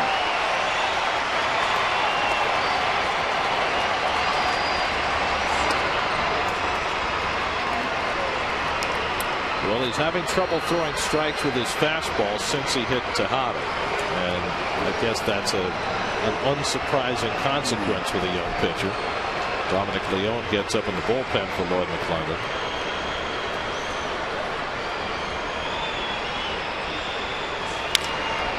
Slow grinder for Cano, and that retires the side. All the Mets' thoughts right now with Ruben Tejada. Halfway through, 1-0 Mets.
available is at shortstop now for the Mets after that scary moment the last half inning with Tejada getting drilled in the head by a pitch. And guys, I'll tell you what, it's pretty easy to see why they're trying to work it for pitchers that have a hat that will work. Clearly they have some refining to do, but I got to look at Tejada's helmet that he wore there.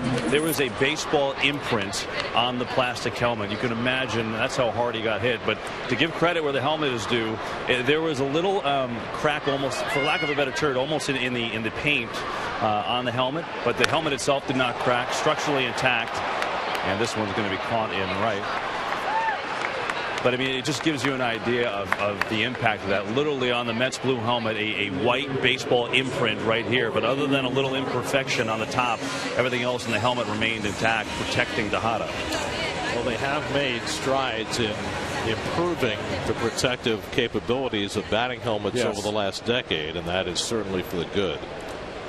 Kevin was alluding to what they're trying to do to try to protect some of the pitchers, and I've seen some of the prototypes. I saw them in spring training, and they're too obtrusive really to wear now.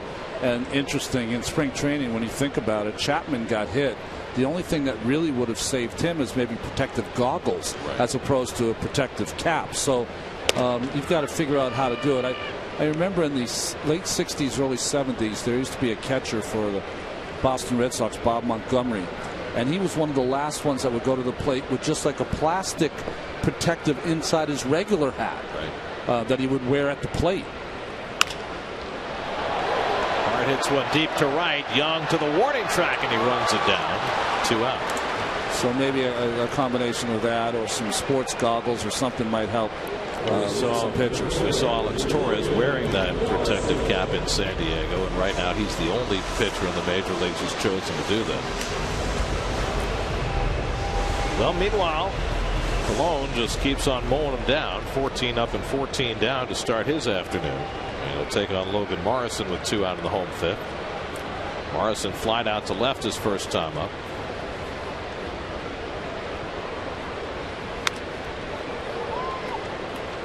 You and I were commenting in between innings that we both were a little sick to our stomach. Whenever you see someone get hit in a game, whether it's a line drive back to the pitcher, or of course a batter in the batter's box, I mean, it just affects you. That sound of the baseball off the batting helmet's the worst sound in baseball.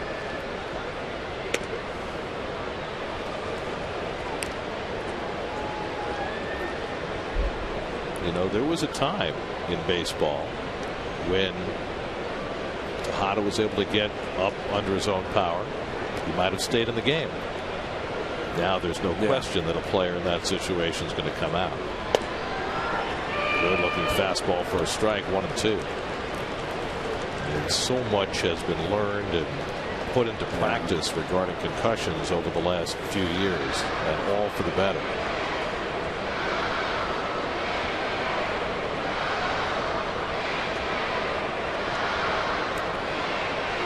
Alone ahead on Morrison, 1-2. Goes after a high fastball and fouls it off. Well, that's Alex Torres and that protective cap, and that's as far as the state of the art has gone for pitchers. You have to think at some point, with all the advancements in Kevlar and all sorts of other materials, that they should be able to come up with something a little more streamlined. But that's not happening just yet. 1-2 coming. Struck him out. 5 perfect innings for Bartolo Colon. In a ballpark where he loves to pitch, he's had a perfect day so far.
Ready for tomorrow's Mets Brewers opener in Milwaukee, plus bring you all the latest news from Jets and Giants camp on Daily News Live, presented by Citi, tomorrow at 5 only on SNY.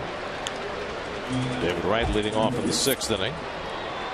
David's flied out and struck out today. 0 for 2 against Taijuan Walker in a game that has featured exactly 1 hit.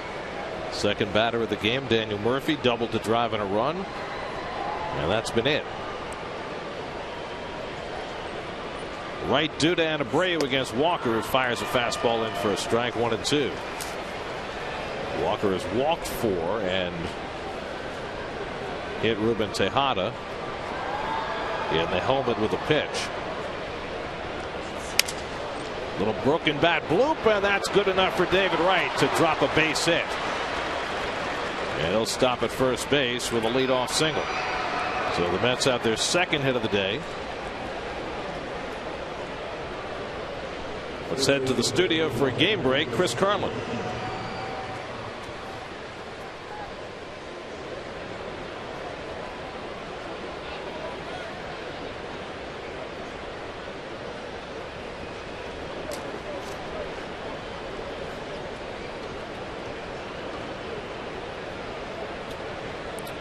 Nationals have opened up a 2-game lead on the Braves in that National League East. Here's Duda, who walked his last time up. The full shift is on against Lucas with a runner at first base. He's got an entire left side of the infield to bunt out if he wishes to. Takes a full rip. 0-1. It was interesting. It looked like he was trying to hit that ball to left field.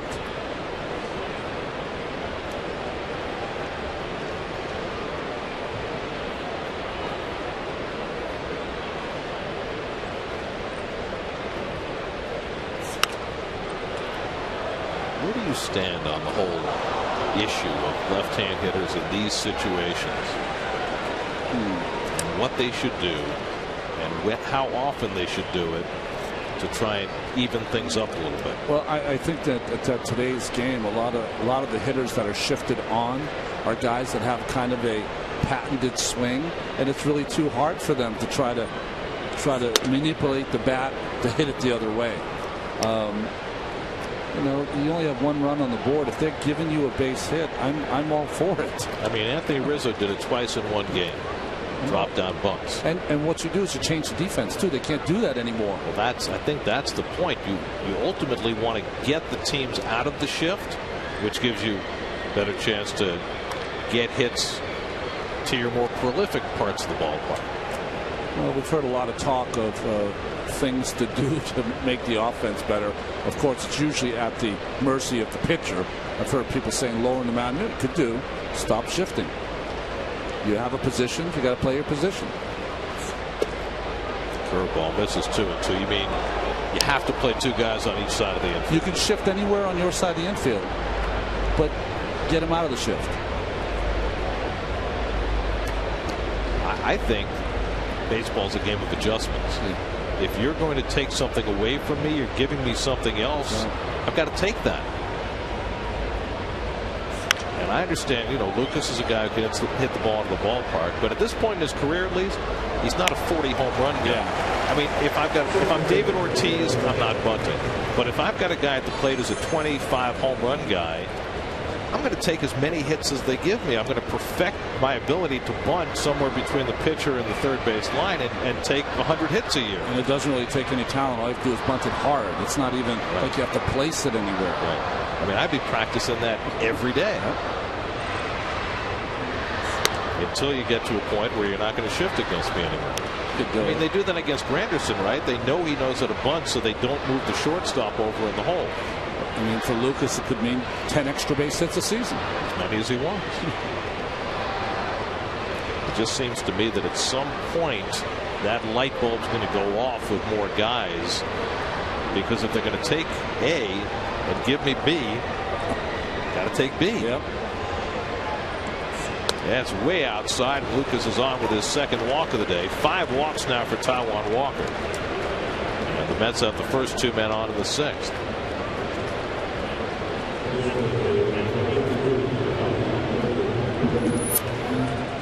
Your AT&T fan photo of the day. comes from Lisa and Kevin. That's Kevin with the developing beard. Kevin with the blue and orange woman group. Very nice. Dominic Leone up in the bullpen for the Mariners. So the Mets try to add to their 1-0 lead of the first 2 men on in the 6th, and now Bobby Abreu, who's walked and grounded into a double play.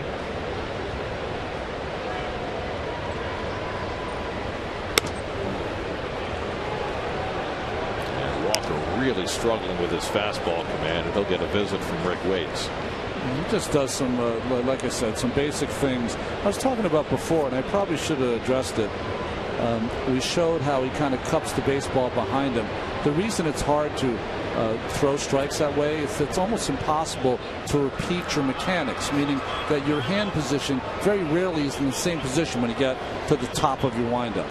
So that being said, how I got rid of it is that I would practice every time I played catch. I'd boot my arm straight back like I was going to second base and throw the ball. Straight back, throw it. And over time, I was able to develop where I threw more like a catcher than I did with that cupping motion as a pitcher. Now, a couple things that made me more effective throwing balls in the strike zone, but I never did throw as hard as I did before when I would cup it and let it go. But accuracy is always more important than speed.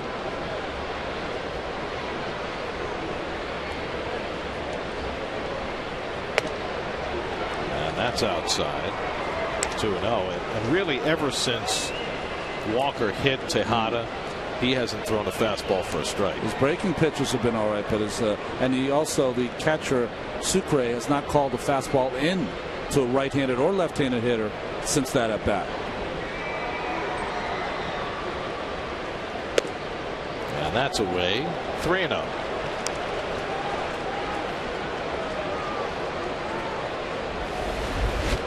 Showed it before. Just watch his right arm as he drops it down to his knee. He will cup the baseball behind him. See that cupping action? And then flick it up to the mound. It's almost impossible to repeat that over and over. You know, we talk about those mechanics all the time. Repeating is the way to throw strikes. 4-pitch walk to Abreu, and that loads the bases, and that's going to be all for Taijuan Walker. So Walker just not able to get it back together after hitting Ruben Tejada in the head with a pitch. He walked 3 of the ensuing 5 hitters, and that'll leave the game with nobody out in the 6th inning, and Dominic Leone will come into a mess with the bases loaded, nobody out. Call to the bullpen brought to you by Verizon. We'll be right back to Seattle.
Universal Orlando Resort, where you'll enjoy the action and fun of 2 amazing theme parks, plus stay on site at the new Universal Cabana Bay Beach Resort. Just go to sny.tv/Toyota and enter the Toyota Fan Flyaway Sweepstakes for your chance to win. Now, Taijuan Walker suffered through 6 walks over 5+ innings, gave up just the 2 hits and 1 run so far, but leaves with the bases loaded and nobody out for the Connecticut native Dominic Leone. We saw him pitch on Monday night. We were commenting that he threw the first batter he faced was Darno, hit the ball over the fence, but Ackley brought it back. He's averaging over a strikeout per inning, and he'll need it here. Chris Young with a golden opportunity to do some damage. He's been up twice and popped up both times. Right at third, Duda at second, Abreu at first on a bloop hit and 2 walks here in the 6th inning. Mariners are going to play their middle infielders back, looking for 2 by way of second. And Young lays off the first pitch slider, ball 1.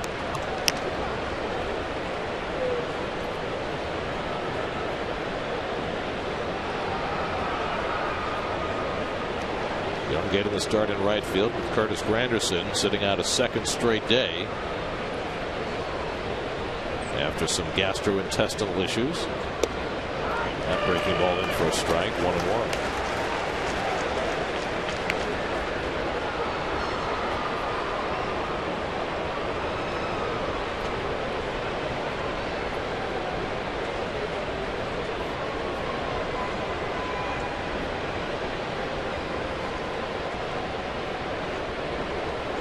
Young chops one down to third. Seager is going to come home with it, gets the force there, and that's all.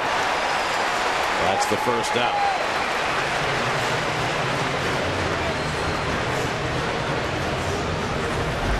Well, there's 2 ways to pitch here: breaking balls or fastballs in, and that fastball in by Leone jammed Chris Young and the easy out at home plate.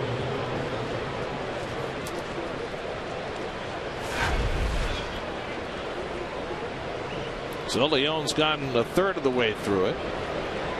Now Juan Lagares with 1 out of the bases full, tried to bunt his way on last time up, and Seager made a nice play and threw him out.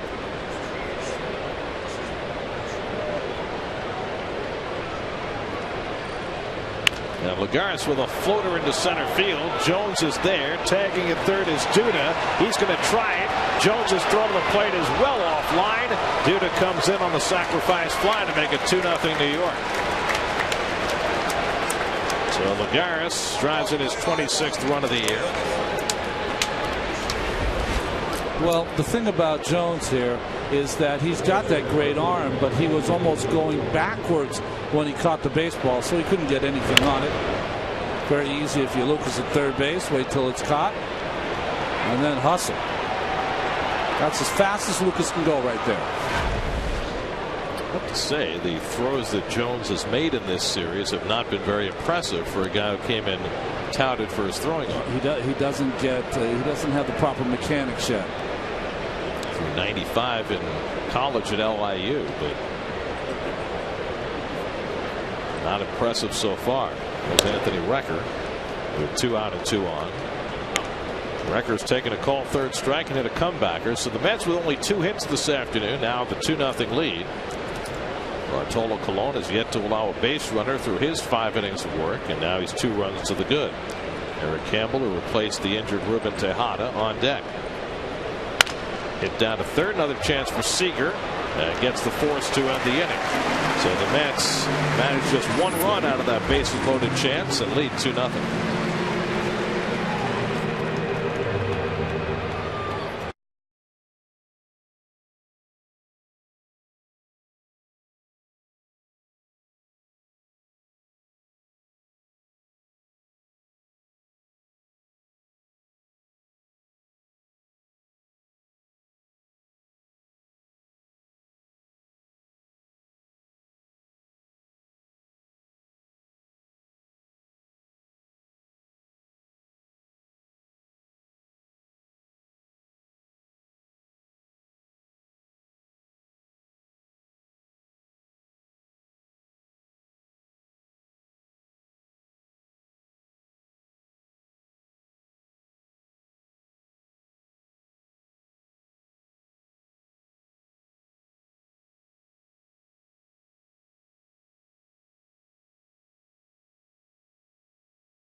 Bartolo Colon has been perfect so far. Last time I met was perfect through 5. It was Matt Harvey, who wound up throwing a 1-hitter against the White Sox last year. Alex Rios. Infield single? Infield hit. By the way, just for reference, the oldest pitcher to throw a no-hitter, Golden Ryan. He was 44 when he threw his 7th and final no-hitter in 1991. Dustin Ackley leads off in the home 6th inning and takes high from Colon. Ackley flied to center his first time up. Is that where he struck out Robbie Alomar to end that no-hitter? Not sure. One of them. Yep, one of them, yeah. A little hard to keep track. Fastball strike, 1-1. You know, there's certain things you remember from certain pitchers' games, like when Kenny Rogers threw his perfect game and Rusty Greer made that great catch to end it. Driven to center, but Lagares is right there. That's the hardest hit ball against Colon so far today, but it's the first out of the 6th. Remember the Boston pitching coach Juan Nieve when he threw his no-hitter from Milwaukee, the great Robin Yount catch in right center field. There was the Dwayne Wise catch. Mark Burley's. Was it the perfect game or because he threw him 2 perfect game and a no-hitter? Yeah, I'm not sure which one, but he was brought in for defensive purposes and made that catch. A juggling catch in left center. Brad Miller fouled out to David Wright his first time up.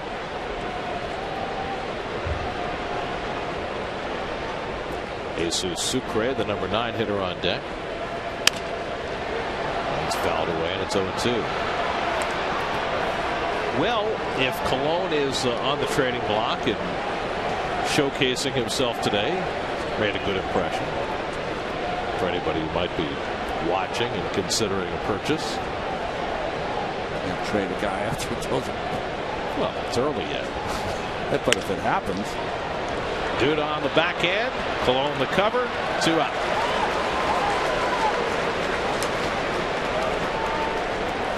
Well, 17 up and 17 down for Bartolo. Considering that Bartolo gives up more than a hit an inning, that's surprising. But you know, in recent history, it's happened here. Philip Humber threw a no-hitter here, and that was definitely not expected. It was a perfect game. Perfect game. Here's Jesus Sucre, who took a call 3rd strike his first time up.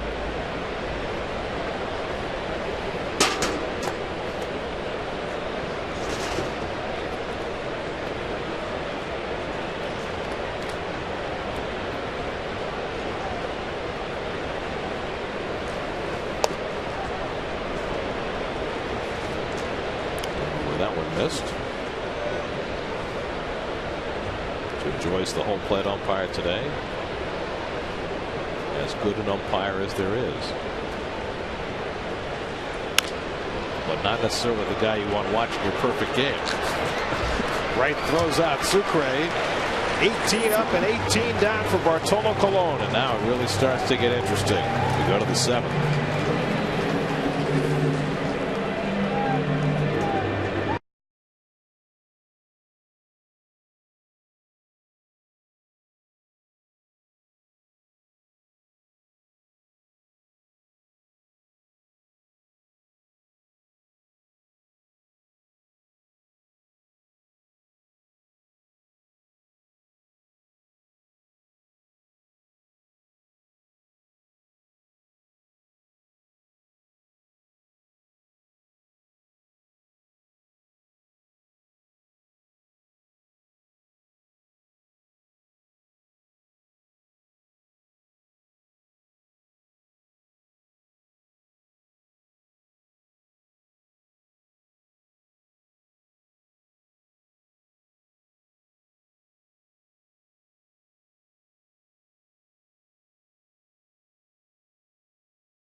against the Brewers. Our coverage begins at 7 o'clock tomorrow night on SNY. Dylan G will open the series against Matt Garza. For more on the Brewers, let's check in with Kevin. Well, you guys talked about it last night. Jonathan Lucroy is a legit MVP candidate right now. It's pretty amazing what he's doing. He's 28 years old and seemingly hitting his prime. But when the Brewers played the Mets at Citi Field earlier this year, I asked him about Travis d'Arnaud and his struggles, and he said, you know, look, I was overwhelmed my first 2 years in the league. He said, I saw him last year, and I think he's going to be just fine. I think he's going to be a good player. And it's interesting. I went back and looked at some numbers, and they're not too dissimilar. I mean, the first season that Lucroy was in the bigs, he got called up in May, right? He hit 277 at bats. He had 253, a 300 on base percentage, 4 home runs. Well, d'Arnaud has 209 at bats this year, 6 home runs, 230, a 300 on base percentage. So there are a lot of similarities there. And then maybe a comp to what d'Arnaud can try to achieve. Lucroy at 28 years old right now is having an amazing season. He is an 881 OPS this year, which is the 69th best season OPS wise for a catcher ever. Now I know you say, well, wait a second, 69th best doesn't sound like anything special, but there's a lot of catchers that have had a lot of seasons in the history of baseball. Piazza's #1. Lucroy's been amazing, and maybe that's what's to come for d'Arnaud. We'll see him tomorrow in Milwaukee, guys.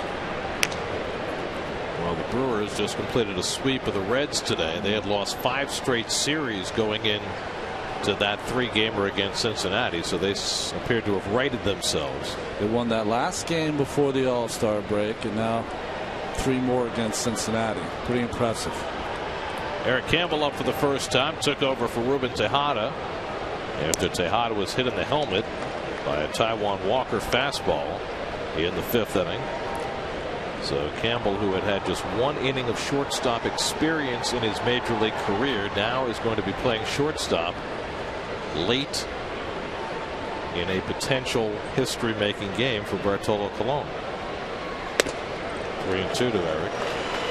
I mean, it's hard enough for any fielder to play behind a pitcher who's working on a no-hitter or a perfect game, but imagine the thoughts going through Eric Campbell's head standing out. You get guys that are major league players that have admitted in these kind of games, don't hit the ball to me. Hit the ball somewhere else. 3-2 from Leon, and he gets Campbell on strikes. That's the first down in the 7th. Ball just ran in on Campbell, tying him up.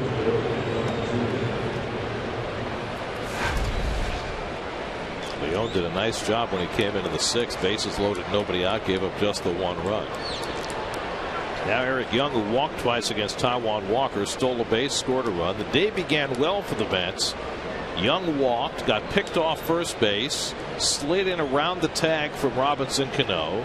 The Mariners challenged, lost the challenge, and the Mets got an immediate run when Daniel Murphy doubled him in. And for a long time, that was the only run. Mets added that 1 in the 6th. Fastball by Leon, 0-1. Well, there are your City probables for the series in Milwaukee. The Mets missed the Brewers ace Kyle Loesch. They'll get Garza, who got knocked out in the 1st inning in his last start tomorrow. Then Gallardo, who should be their ace, Peralta, and Jimmy Nelson.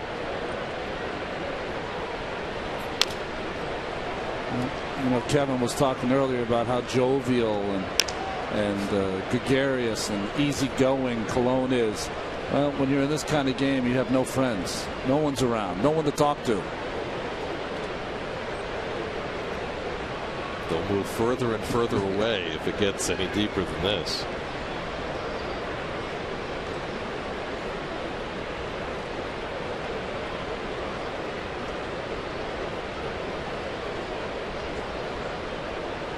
You know, it was funny Sunday.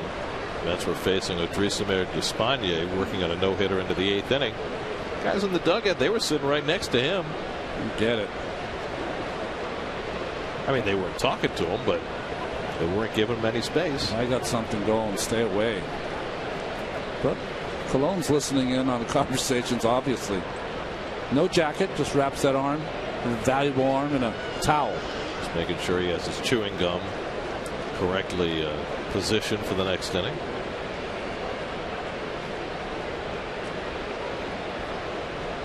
Oh, 2 to Eric Young. And he lifts 1 foul.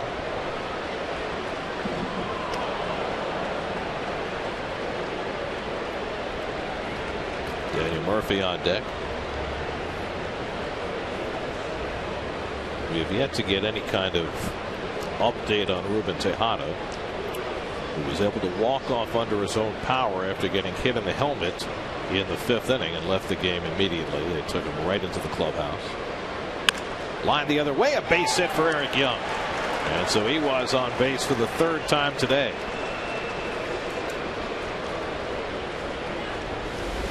Oh, that's nice hitting on the breaking ball from Leone.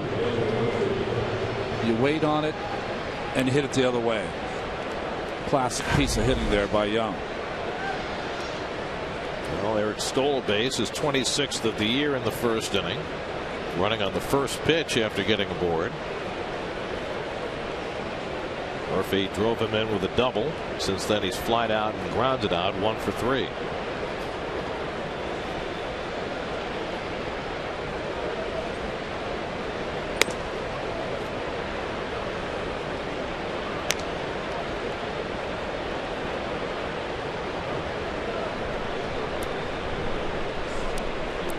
David Wright waiting on deck. Mets have had just 3 hits today. Murphy's double in the 1st, Wright's blue pit in the 6th, and now Eric Young's single here in the 7th.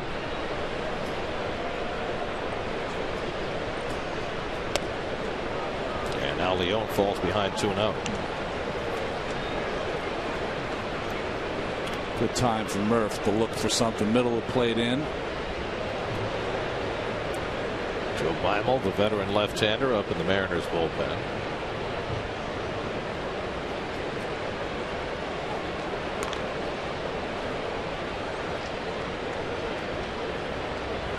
Dominic Leone from Norwich, Connecticut, via Clemson University. Eric Campbell's from Norwich, right?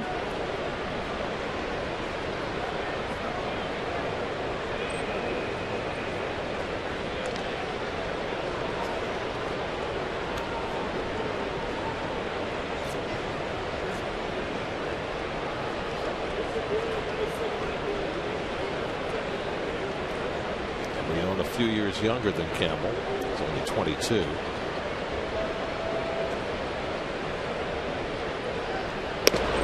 But, you know, by striking out Soup, that's probably big news back in Norwich. That's right. Make the local penny saver.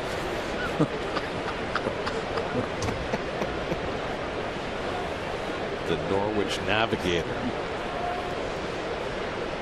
He's behind on Murphy, 3-0. And there's a strike. Taijuan Walker went 5 innings plus, allowed 2 runs, 2 hits, 6 walks, 5 strikeouts, and that ominous hit batsman just could not get his act back together after hitting Tejada, and you can certainly understand that for a 21-year-old pitcher who's just trying to find himself. 3-1 coming, and Murphy draws a walk, and the Mets have 2 men on. So the Mets have drawn 7 walks this afternoon, and David Wright will come up with a couple of men aboard.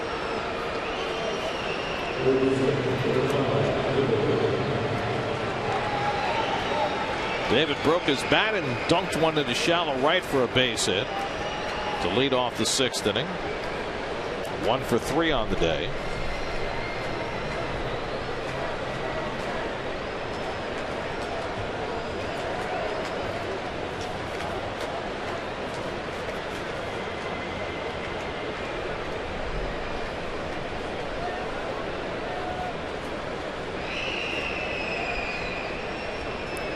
Young at second, Murphy at first, and 1 out. And David takes a breaking ball for a strike. Mets last night did something they had never done before in their entire history.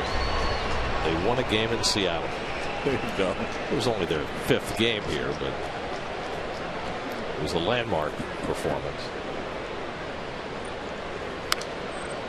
Today, trying to do something more historic than Bartolo Colon.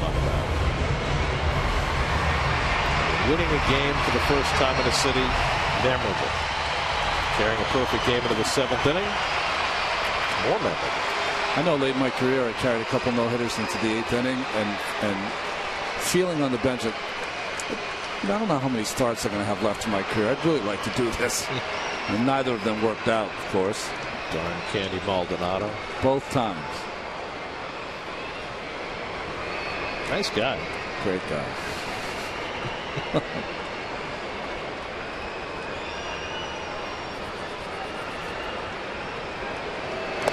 Well, for the Mets, there was always a Candy Maldonado until there was Johan Santana. Got that no-hitter right in before replay. That was the key. It was very key. Otherwise, Carlos Beltran would have had a hit. Play it as it lays. 1-2 coming. Up and away. I mean, if there had been replay, Armando Galarraga would have had a perfect game. That's right. Jim Joyce making the call at first base. Lucas Duda on deck. David's worked the count from 0-2 to 2-2.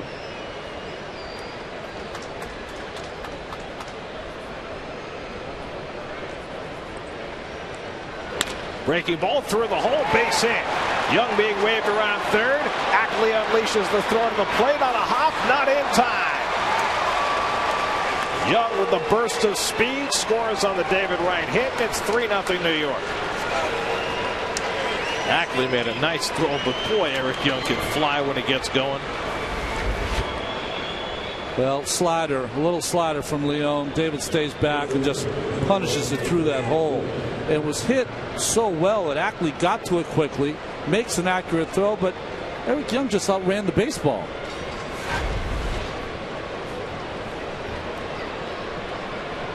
It's an old cartoon one time. I forgot who drew it. It might have been Bill Gallo.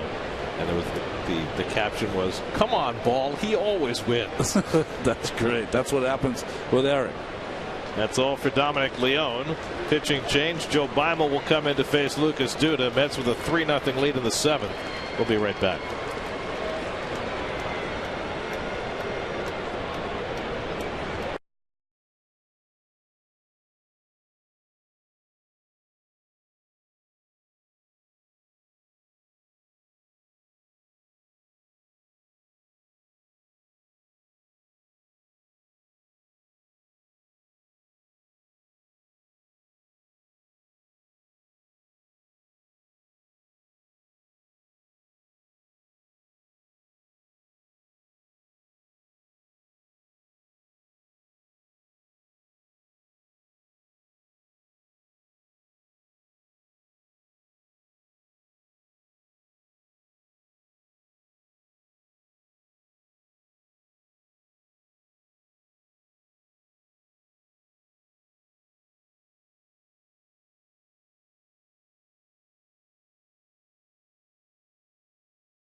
Brought to you by Cure Auto Insurance. Rates should be based on how you drive, not your credit score. Cure Auto Insurance.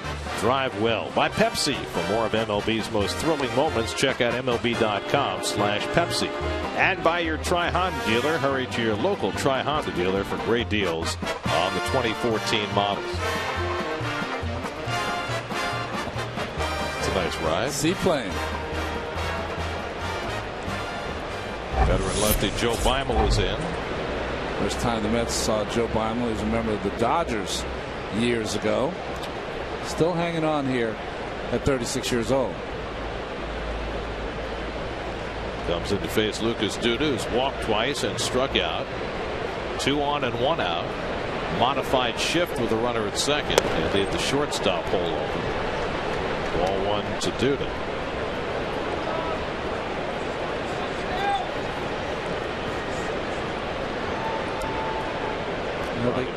They kept Seager at his position, though. They've moved Miller over there.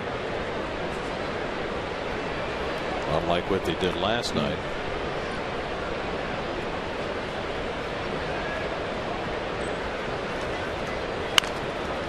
Little curler, and it's off the glove of Beimel. Recovers in time to get the out at first. Ball, a lot of side spin. And so Beimel was unable to handle it cleanly, and it moves the runners to second and third.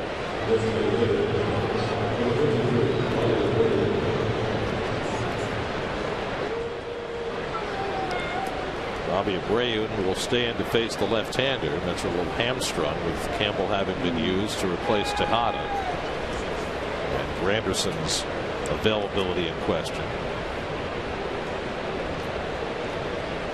You remember with Joe Beimel that he was with the Dodgers in 06 and had a tremendous season as the prime lefty out of their bullpen. But then right before the Mets played the Dodgers in the division series, Beimel cut his pitching hand in mysterious fashion, which is to say he first didn't quite tell the truth about it. Turned out he had cut it on a broken glass in a drinking establishment. And he was unavailable to the Dodgers in that series. And that played a key role because they really had nobody to replace him. They had to use Mark Hendrickson as their lefty out of the bullpen. Those off days in New York, they always get you. That's swept that series from the Dodgers. Abreu 6 for 11 in his career against Beimel. 2 in scoring position for Bobby. And he slashes 1 foul. Of course, it wasn't Beimel's fault that the Dodgers got 2 guys thrown out of the plate on 1 throw from the outfield. That's the one thing I'll remember about that series forever. Jeff Kent and J.D. Drew both tagged out by Paul LeDuc.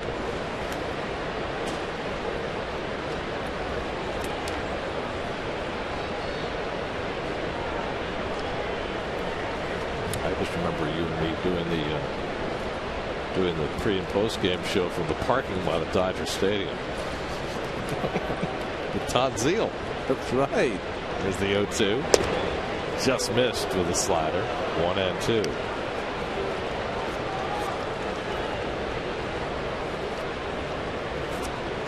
Murphy at third, Wright at second with 2 out. A run home for the Mets here in the 7th as Bartolo Colon cools his heels and thinks about the 3rd time through the Seattle batting order.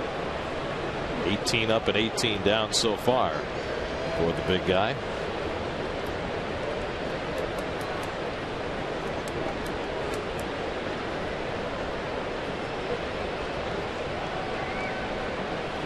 One-two off the plate.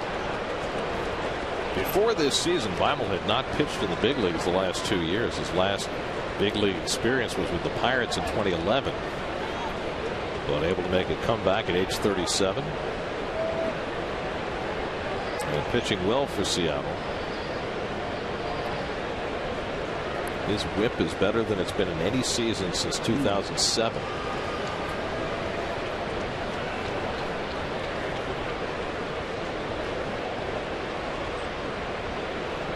Two.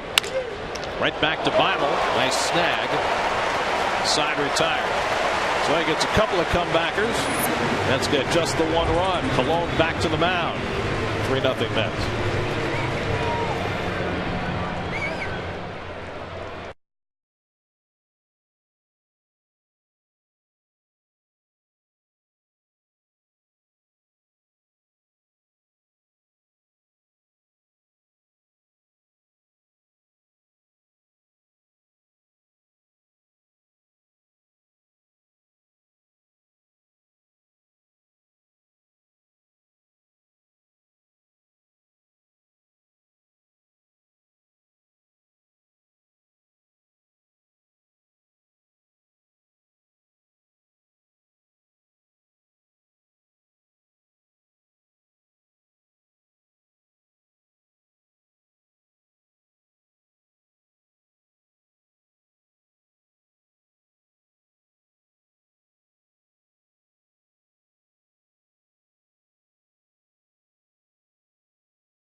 In Major League Baseball this year, all in the National League West. 2 Dodgers and a Giant.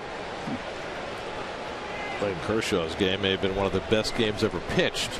15 strikeouts, no walks. Came within an error of a perfect game. So Colon starts the 3rd time around the batting order in the 7th inning, having retired 18 in a row. Andy Chavez is flied out and grounded out. It's the farthest he's ever gone without allowing a base runner. He has one hitter in his career. Popped up. David Wright makes the call. 1 out. That one hitter that Colon threw was 14 years ago as a member of the Cleveland Indians. The oldest pitcher ever to throw a perfect game was Randy Johnson for the Diamondbacks against the Braves in 2004. Remember that game.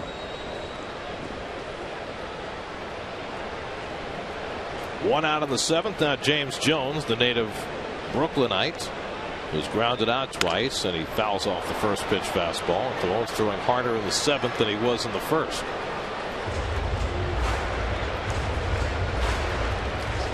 Pitch count is right where he'd like it to be. Right in on the grass at 3rd against the bunt threat of Jones. Now, if you're a guy like Jones for whom bunting is part of your game, that wouldn't be poor form, would it? I never think it's poor form unless, you know, a game's out of control or out of hand. They need base runners. And now it's a 2-strike count, so the point is probably moot. 0-2 from Colon. Struck him out. Strikeout number 5 for Bartolo. That ball had some zip on it on that outside corner. You see those 2 fingers together, 2 seams, runs on that outside corner and just moves about 6 inches off the corner. Now probably the toughest spot for Colon, with 2 out in the 7th inning, 20 up and 20 down, and he's got to face one of the best hitters in baseball in Robinson Cano. Cano's been up twice, and he's grounded out to second base both times. He's just 1 for 10 in this series.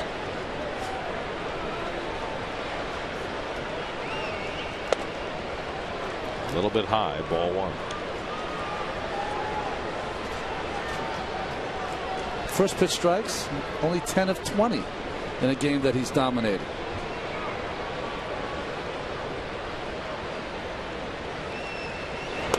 There's a strike. 1-1.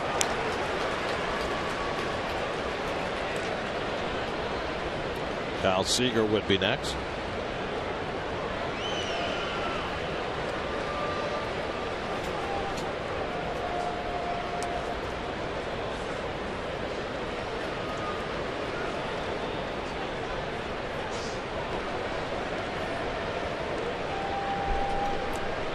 One to Cano. At his feet, 2-1. Well, Felix Hernandez knows what it's like to work on a perfect game. He threw one 2 years ago against Tampa Bay. That was a 1-0 game. Cano fouls it off, and now it's 2-2.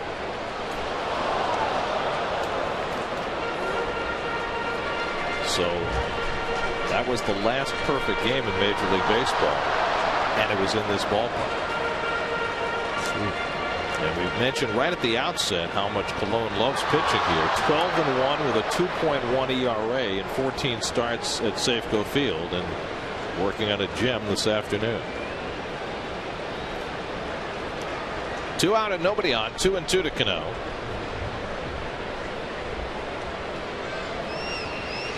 Line the other way, and Cano breaks up the perfect game. Well, Colon was brilliant. 20 up, 20 down, and the guy you figured was his biggest threat lines a base hit and breaks up the bid for a perfect game. They were very close when they were teammates with the Yankees, Colon and Cano. And he tried to add a little on that fastball like the one he struck out Jones on, but Cano up to the task. And you see the disappointment of Eric Young and all the Mets. Tells you a lot about Cologne. After that hit, he applauded Cano. Well, now he's got a game to win. Who else does that? Nobody. Got a very, at least outwardly, calm way about him, no matter whether things are going well or going poorly. It's about as opposite of hands on your hips moment of Seaver. Yeah. Well, he wasn't quite as close. Murphy fields the grounder and throws out Seager to end the inning. So Cologne gives up his first base runner, a hit to Cano, but he's got 7 scoreless innings under his belt and a 3-0 lead.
Is first for Free Shirt Friday when the Mets take on the Giants at 7:10. All fans in attendance will receive a Mets t-shirt courtesy of Dunkin' Donuts. For tickets, visit Mets.com/FreeShirtFridays.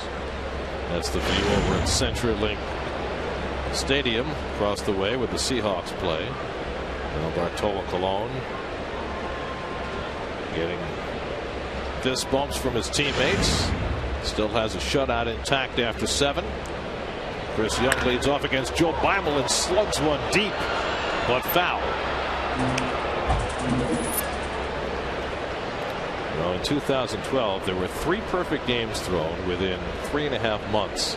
First Philip Humber, then Matt Cain, and then the last one by Felix Hernandez here, August 15th, 2 years ago. Humber also threw his in Seattle. That's pretty amazing, isn't it?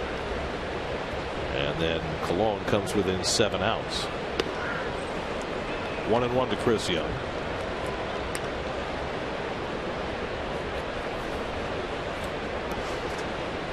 Juan Lagares waits on deck.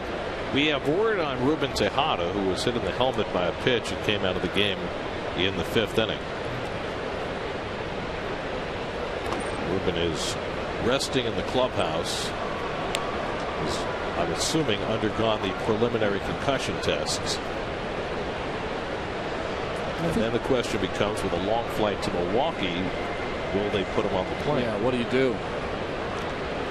Remember the Mets went through that with Ryan Church a number of years ago. It wasn't that many years back, but it's almost like decades ago in terms of the way concussion protocols have evolved. You know, when I was a kid and suffered a couple of concussions playing football, the whole thing in those days was just make sure you don't go to sleep. I mean, that was about as far as they had to try to treat that. Just keep the athlete up.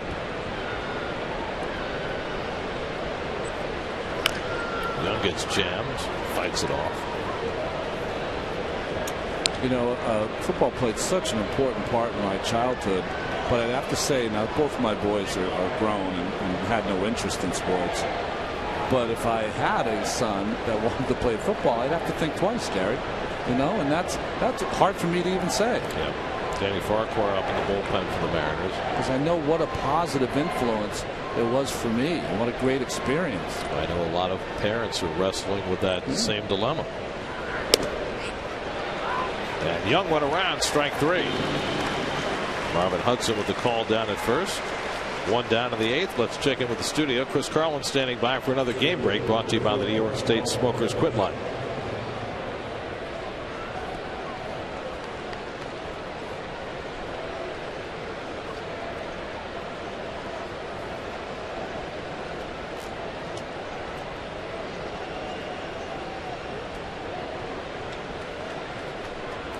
All right, Chris. Now Juan Lagares, who drove in a run with the sac fly his last time up.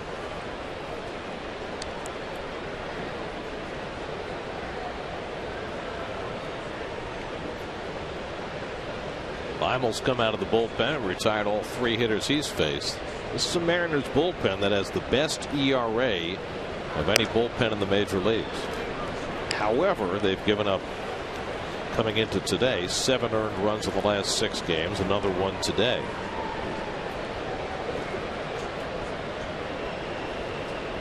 Danny Farquhar still throwing. Still doesn't have a foul after the cue. They've been really pushed, this bullpen, extra inning games, and starters not going deep into ball games. And Walker pitched an all right game, but he only went 5+ innings.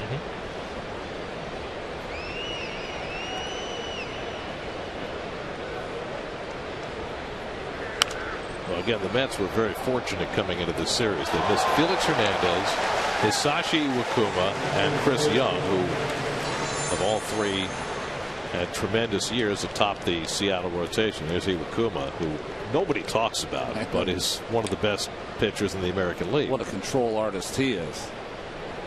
I guess it's easy to get lost on a staff with Felix Hernandez. I guess you know that feeling. Yeah, I do. Fly ball out to right center, and James Jones is over to get it. 2 out.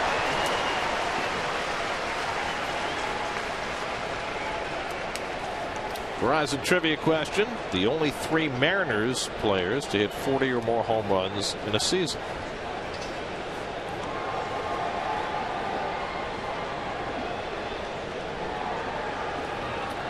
We'll have to chew on that while Lloyd McClendon makes a pitching change.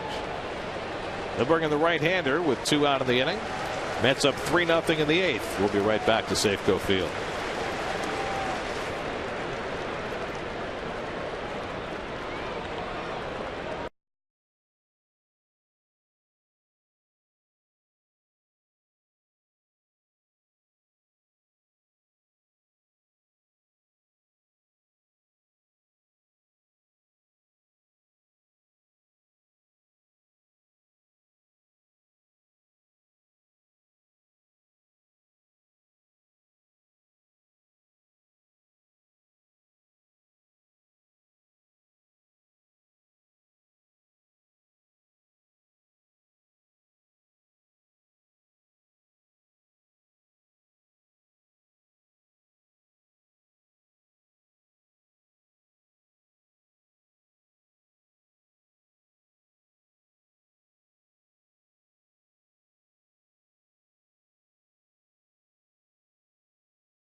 see his strikeouts per innings pitched more than a strikeout per inning. All those numbers, good numbers for his 41st appearance here for the Mariners. Gave up an unearned run in the Monday game, closing things out for the Mariners in their 5-2 win. Mets won last night 3-1 and lead 3-0 today. Anthony Recker up with 2 out and nobody on. It's been raining all day in Seattle, but with the umbrella roof on top Safeco Field, been a perfect day for baseball. I'll go a bit on the cool side for July. Recker pops one straight up. Who's going to get it? They converge, and it's Miller taking charge to end the inning. So Farquhar throws one pitch, gets the third out. Colon back out for the bottom of the 8th when we come back.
Chris Carlin will be on hand. They'll play a round of Who Said It, Rex Ryan or Kardashian? That's hilarious. That's outstanding.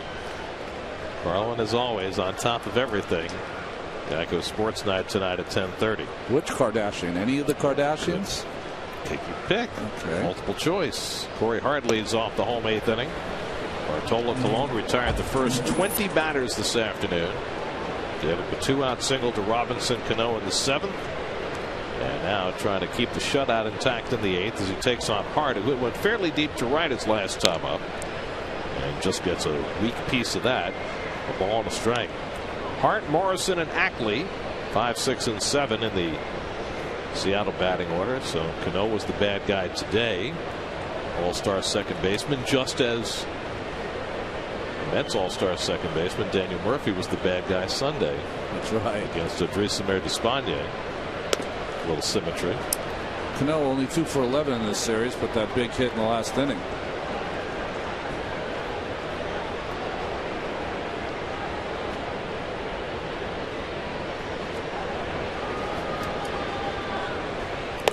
Good breaking ball by Colon. We talked about it early in the game. First time through the batting order, he threw a lot of sliders. Well, his slider is more of a little cutter almost. It doesn't have a lot of break in it. Just enough. More bite there. Full count.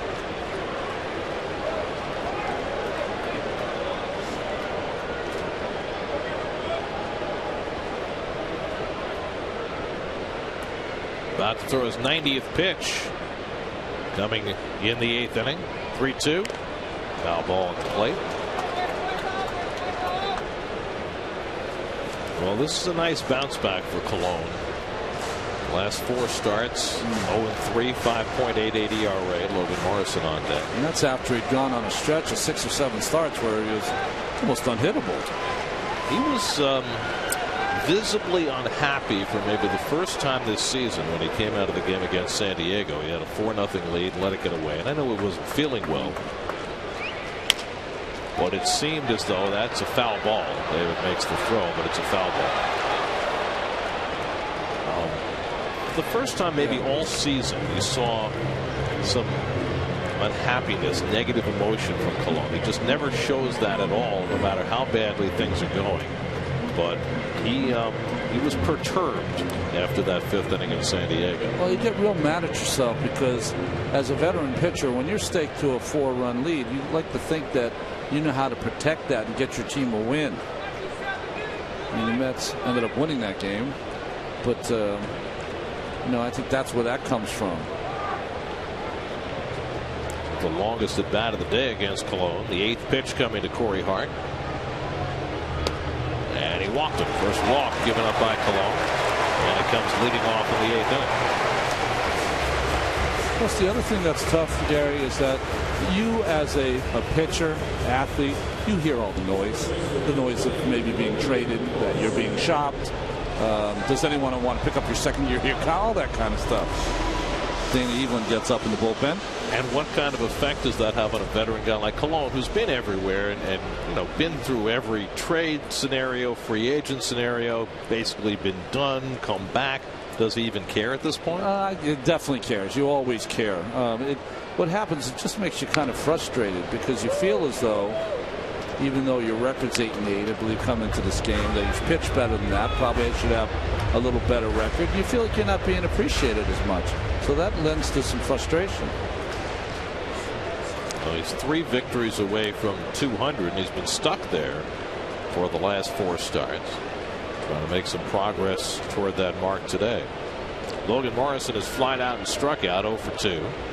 Hard at first and nobody out. Just the second batter against whom Cologne has pitched from the stretch today.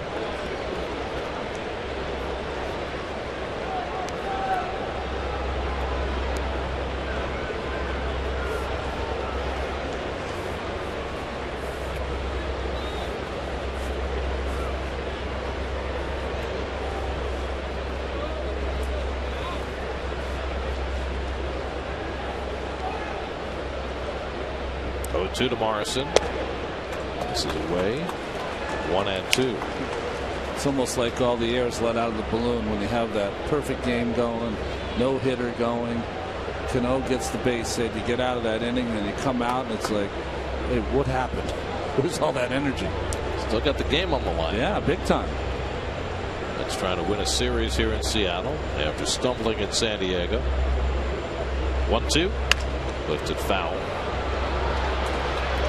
So the pitch count starting to build on Cologne here in the 8th after he went so rapidly through the first 7. Averaged 12 pitches an inning through the first 7. He's already thrown 12 in this inning without recording an out.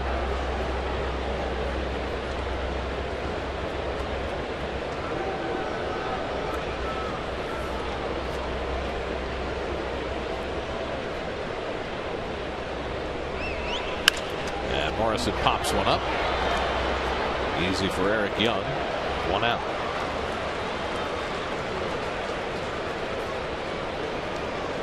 So 1 out and 1 on in the home 8th. And now Dustin Ackley.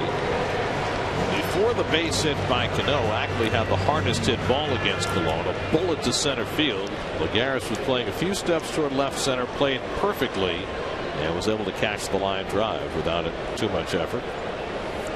Jerry's Familia joins Dana Evelyn in the bullpen.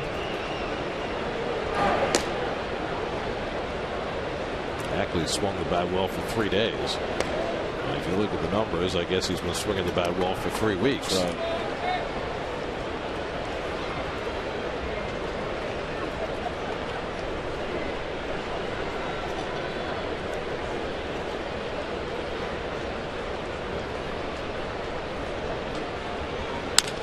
Ripped, base hit. Hart to second will stop there. So the Mariners have their second hit, and they'll get the tying run to the plate here in the 8th.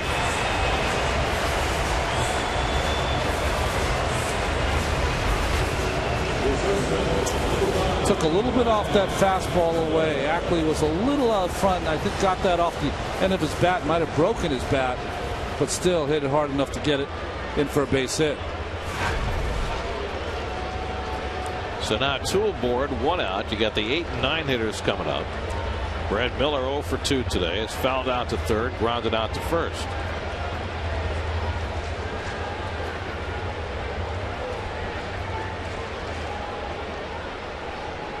100th pitch of the afternoon coming, and Miller takes a fastball strike. He's mentioned his average barely over 200, but he does have some power. Well, he had a very encouraging rookie year last year, Miller. He had 265, but has really struggled at the plate this season. And he drills one to deep right center field. That ball heads toward the wall and hits it on the fly. Hart scores. Stopping at third is Ackley. A ringing RBI double for Brad Miller gets the Mariners on the board. And he didn't miss a 3-run homer by much. It's 3-1, and the tying runs are in scoring position. Fastball down the middle, first pitch for a strike, and went right back with the same pitch, and Miller was waiting for it. Boy, it looked like it hit the yellow line. Well, that's going to do it for Colon, who flirted with history this afternoon. Retired the first 20 batters. So now 4 of the last 6 Mariners have reached base. And Colon's afternoon is done after 7 1/3. Mets clinging to a 3-1 lead. Jerry's Familia will come out of the bullpen to replace Colon. We'll be right back to Seattle.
Homer. Just inches below the yellow line. Velcro ball.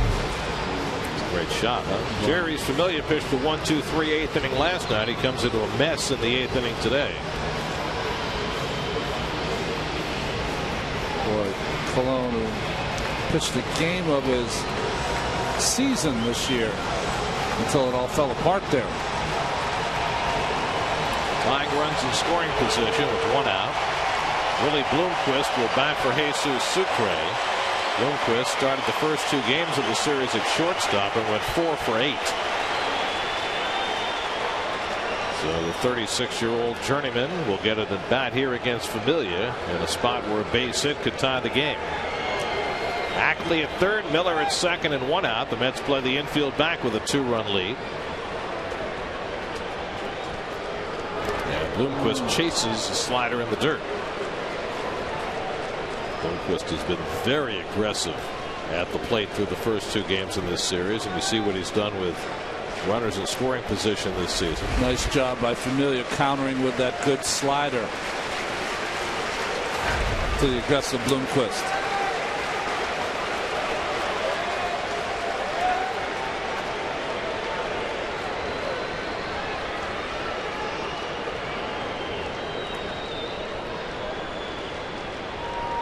And Bloomquist chases another slider, and it's 0-2.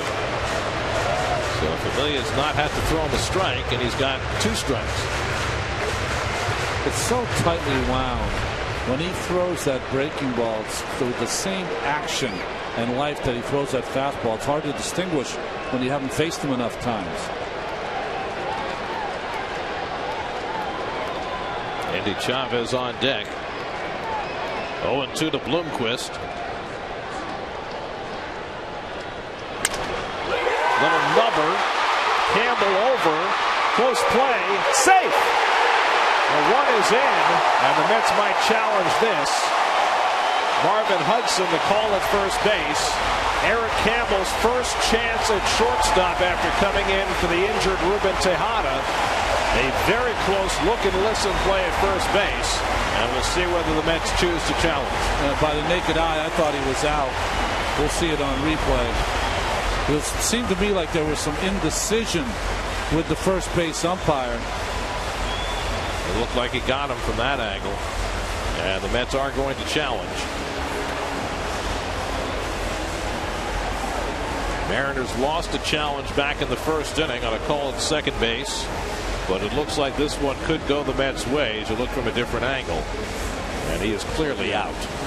This will be changed. The run's going to score anyway. It's going to be a 3-2 game, but instead of 1 out first and third, it'll be 2 out and a runner at third if the call is overturned. And that's obviously enormous. Well, you knew the ball was going to find Campbell at some point in this game. He had played only 1 inning at shortstop in his career before today, but forced into action, and they changed the call immediately. That's about as quick a reversal as we've seen under the challenge rule. So it goes to a 6-3 putout. The Mets are successful in their challenge. Bloomquist is retired. He gets an RBI as Ackley scores to make it 3-2. And now the tying run at third and 2 out. Lost in that safe call. What a heck of a play by Eric Campbell. So now Andy Chavez the batter, and remember Andy perfectly capable of laying down a 2-out bunt to try and get that run in. Miller at third and 2 out. 2 runs home for the Mariners here in the home 8th.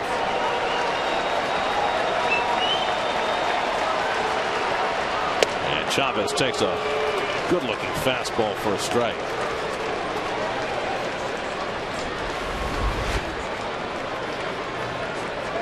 When he's playing him straight up, the ball hit off the end of the bat, had to go right behind second base and get something on that throw.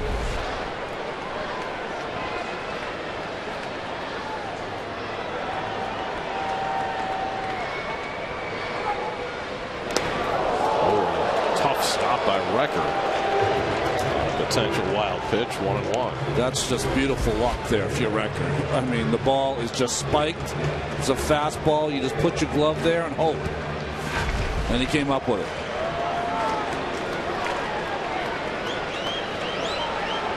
Miller had the big hit in this inning. He's at third with 2 out. Amelia trying to keep the Mets in the lead. Facing the former Met, Andy Chavez. 1-1. Nasty. 1-2. 95 miles an hour of sink. 2-seamer, and the bottom drops out. Shouldn't be able to throw that hard with that much movement. Fernando Rodney up in the Mariners bullpen. We haven't seen him yet in this series. No bows, no arrows. 1-2 to Chavez. Just got a piece. think that Familia is doing Chavez a favor by throwing a breaking pitch.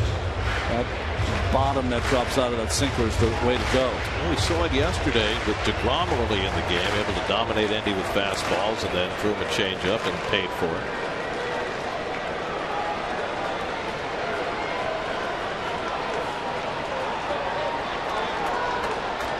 Familia ahead 1-2. Struck him out. Good slider right at the feet of Chavez to end the inning. So the Mariners dent the scoreboard, get a pair, but we go to the ninth with the Mets in front 3-2.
To catch the ninth inning for the Mariners as Eric Campbell leads off and takes the pitch high from Denny Farquhar. Campbell up for the second time after taking over for Ruben Tejada, who was drilled in the helmet by a Taijuan Walker fastball in the fifth and was forced to leave the game. Campbell hits one slowly and Miller charging. 1 out. 1 out in the top of the ninth. Let's check in with the studio, see what's coming up on WB Mason Post Game Live. Gary Apple, Bobby Ojeda, guys.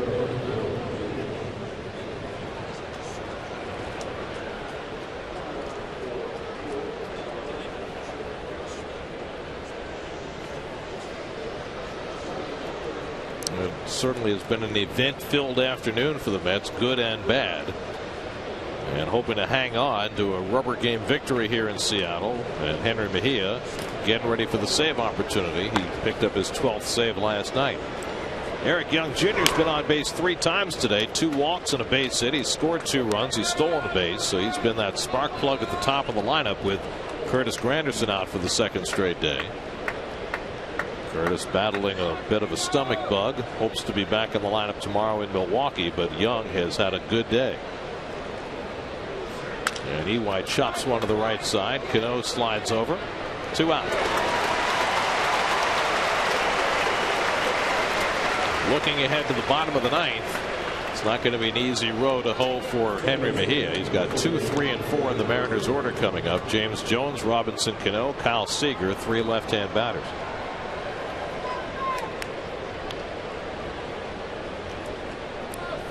Murphy today, an RBI double in the first. A walk his last time up, 1 for 3.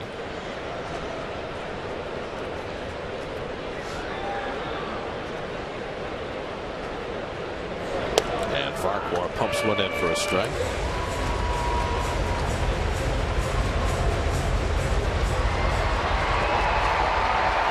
David Wright would be next.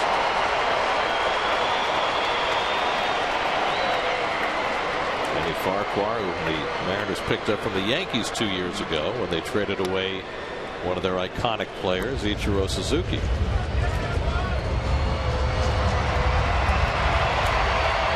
Suzuki was Rookie of the Year and MVP, right, in 2001? 2001, yeah.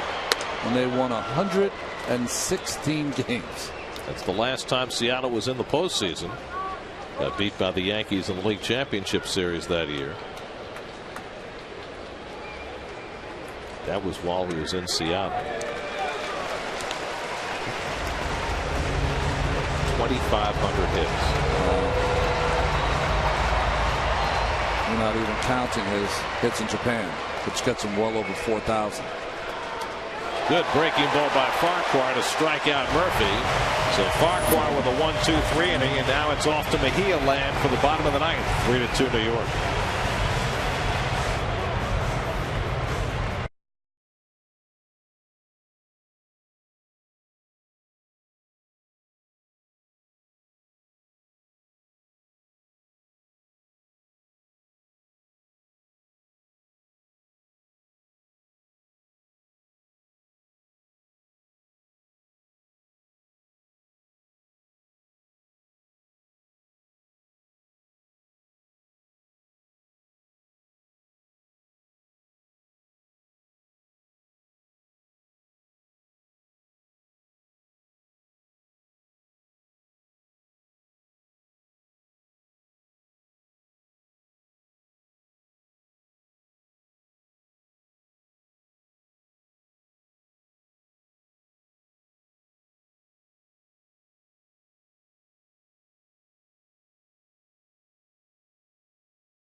This afternoon, we asked you who were the three Mariners to hit 40 home runs. Jay Buhner did that, didn't he? Yeah, Junior. And of course, A-Rod. Now for your Cadillac drive around the majors, Mark Reynolds 2 home runs, warming up for the Mets as the Brewers take the series from the Reds, sweeping that series. Miguel Cabrera homered, drove in 3. Tigers up 11-5 in the 8th on the Diamondbacks. And the Rockies beat the Nationals 6-4 behind Jorge De La Rosa, who struck out 11. That snaps Washington's 4-game winning streak. Henry Mejia got his 12th save last night, goes for number 13 today. Got it in an unusual fashion with the comeback and started the double play. I don't think anyone was more surprised than Henry himself. He hardly knew how to celebrate. Not an easy ninth inning for Henry, with Jones, Cano, and Seager coming up. You say Cabrera drove in 3? Yep. He's at 80 now. After a bad start. Yep. So Mejia trying to nail it down for Bartolo Colon, who would be 13-1 at Safeco Field if the Mets are able to hang on. Colon retired the first 20 batters today before giving up a hit to Cano. James Jones is 0 for 3, and the Brooklyn native takes a breaking ball inside for ball 1. Jones 1 for 11 in the series. Cano on deck. Interested to see the at bat that Jones takes here. A young kid. Mejia pitching. He's thrown ball 1. You want to make the pitcher throw a strike. And he takes a strike. David Wright in on the grass at third. Jones a big bunt threat.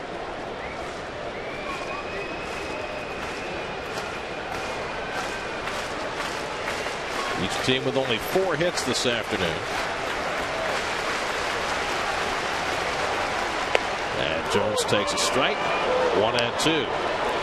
The Mets made 3 runs and 6 hits stand up last night. Trying to make 3 runs and 4 hits be enough this afternoon.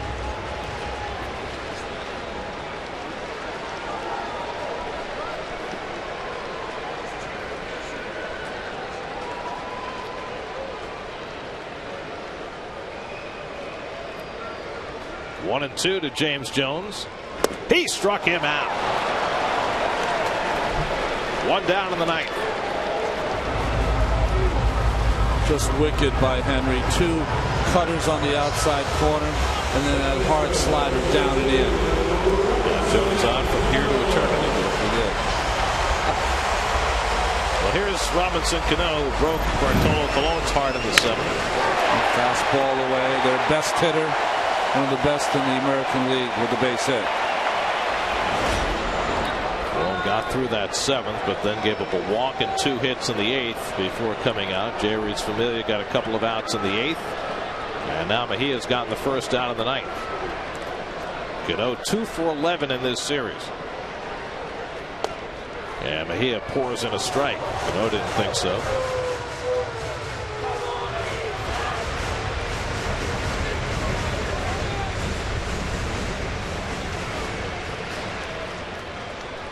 Surprised to see that this is Cano's first ever plate appearance against Mejia. Figured they would have met up in a Subway Series game somewhere along the way.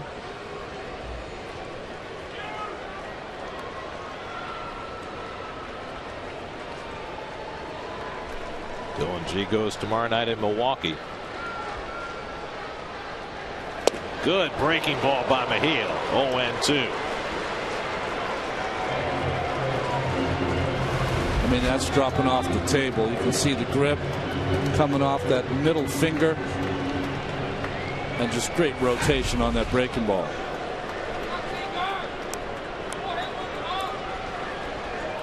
Kyle Seager on deck. 1 out, nobody on, last of the 9th. No, it's going to call time. No. 0-2 coming. Wastes 1 away. 1-2.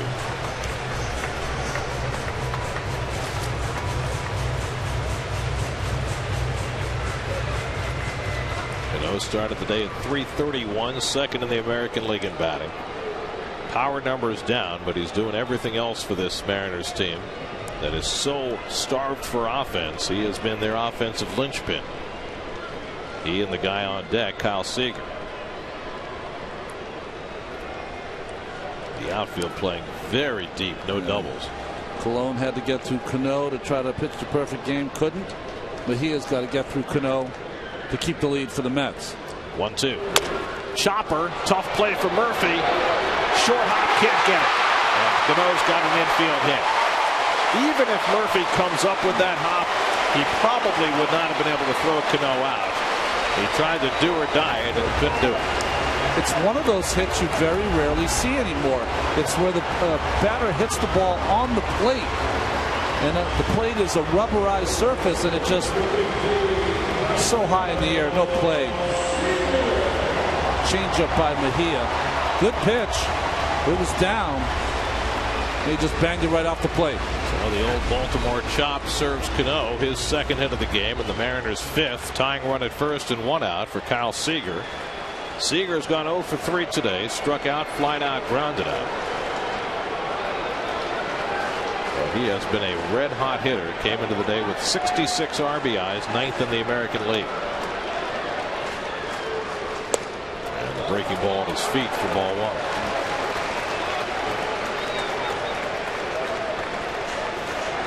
Corey Hart on deck.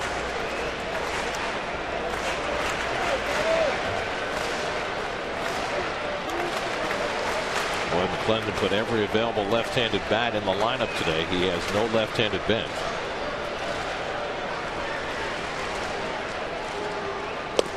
On the outside corner, a strike, 1-1. This is Seager pounding his leg, like, stay back, because on that little cutter, the left-handed hitters give up on that pitch.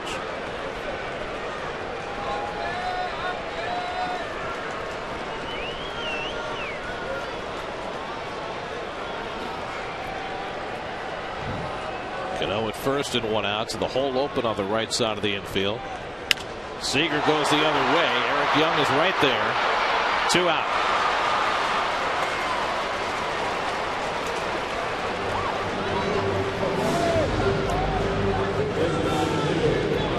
Was playing over that way, and Seager took a glance at him as if to say, what were you doing there? I think during the regular part of the game he would have been playing a lot more shallow, and that would have been a tough catch for Eric. So now the Mariners are down to their final out. Corey Hart walked and scored a run against Cologne in the 8th, otherwise 0 for 2.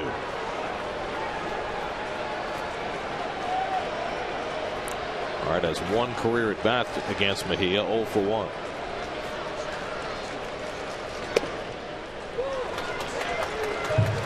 Ball 1 to Hart. If he can keep it going, Logan Morrison would be next. Mets 3 runs, 4 hits. The Mariners 2 runs, 4 hits. Mejia trying to secure the final out.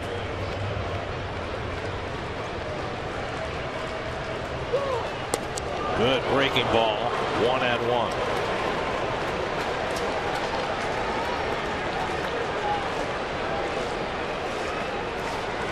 He is such an unusual closer in that he can throw so many different pitches. He has not cut back on his arsenal, even going to the bullpen, as many pitchers will do. 1-1. Hit hard, base hit. Cano to second. He'll stop there. Corey Hart keeps the Mariners alive. Now they've got the tying and winning runs on base, and Logan Morrison coming up. Well, just a little cut fastball that stays inside. And good hitting by Corey Hart. David on the line, holds open. Stephen Romero is going to run for Hart at first base, carrying the winning run.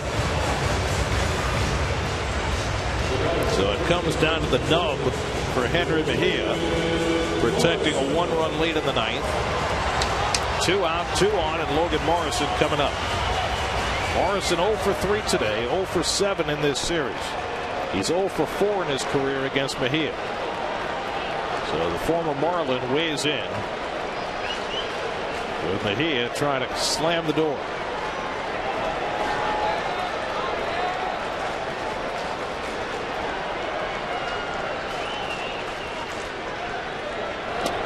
Morrison takes below the knees, ball 1. We'll see the defense. David, of course, off the line with the left-handed hitter, but due to not playing the line down the first base line. It was Morrison who hit the comebacker into the double play against Mejia last night. It was a hard hit ball. Dustin Ackley hoping for a turn. Mejia trying to stop it right here. Morrison swings over the changeup. 1-1.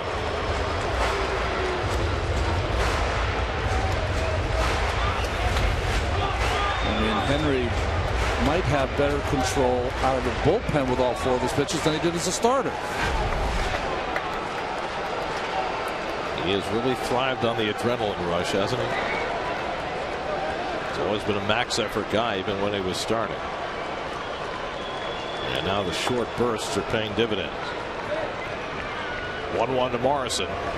Good changeup again, and he gets ahead 1-2.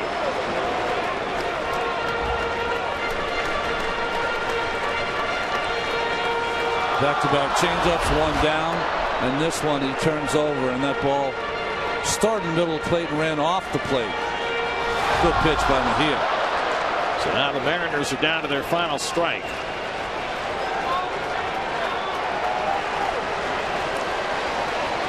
2 out, 2 on, last of the 9th.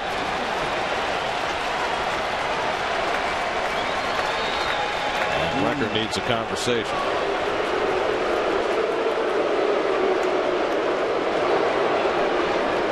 Really, it's the catcher listening to Mejia. He wants to know what he's thinking.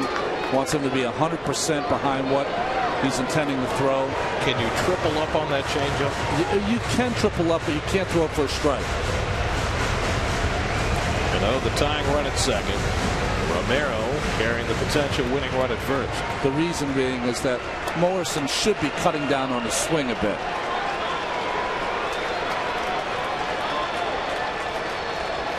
1-2. He struck him out, and the ball game is over. Henry Mejia locks it down for Bartolo Colon in the bottom of the ninth, striking out Morrison to end it. Colon with a brilliant performance to get his 9th win of the year on a day he flirted with a perfect game. And the Mets take a series in Seattle, winning today 3-2. Well, just some nasty pitching from Mejia once he got in trouble. That fluke hit by Cano, the good hit by Hart, and came back and didn't give Morrison anything to hit in that at-bat. Well, Henry Mejia allowing Terry Collins to exhale. As you look at the game summary, Bartolo Colon 7 1/3 innings, the first 6 2/3 perfect, and he is now 13-1 at Safeco Field with a 2.12 lifetime ERA in this ballpark. For every Mets win, the Mets Foundation is proud to contribute $2,500 to the Cats Women's Hospital and the Cats Institute for Women's Health. For more information, visit NorthShoreLIJ.com/KIWH. The win brings the total contribution so far this season to $120,000. New York Mets baseball on SNY is brought to you by Ford. For great deals on Ford cars, trucks, SUVs, and crossovers, visit TriStateFord.com. By Citi, every time the Mets hit a home run at Citi Field, Citi will make a $2,000 donation to a local community partner, courtesy of the Citi Thank You Home Runs for Community program. By Geico. And by Toyota. See where Toyota takes you. Test drive one at your Toyota dealer. Toyota, let's go places. Exciting afternoon for the Mets as they defeat the Mariners 3-2 and take 2 out of 3 in Seattle. Now 3-3 on the road trip. We'll play the first of 4 in Milwaukee tomorrow night with Dylan G on the mound against Matt Garza. Our coverage begins tomorrow night at 7 o'clock on SNY. Now for Ron Darling, Kevin Burkhardt, and our entire SNY crew, I'm Gary Cohen in Seattle. Time for WB Mason Post Game Live. Let's join Gary Apple and Bobby Ojeda in the studio.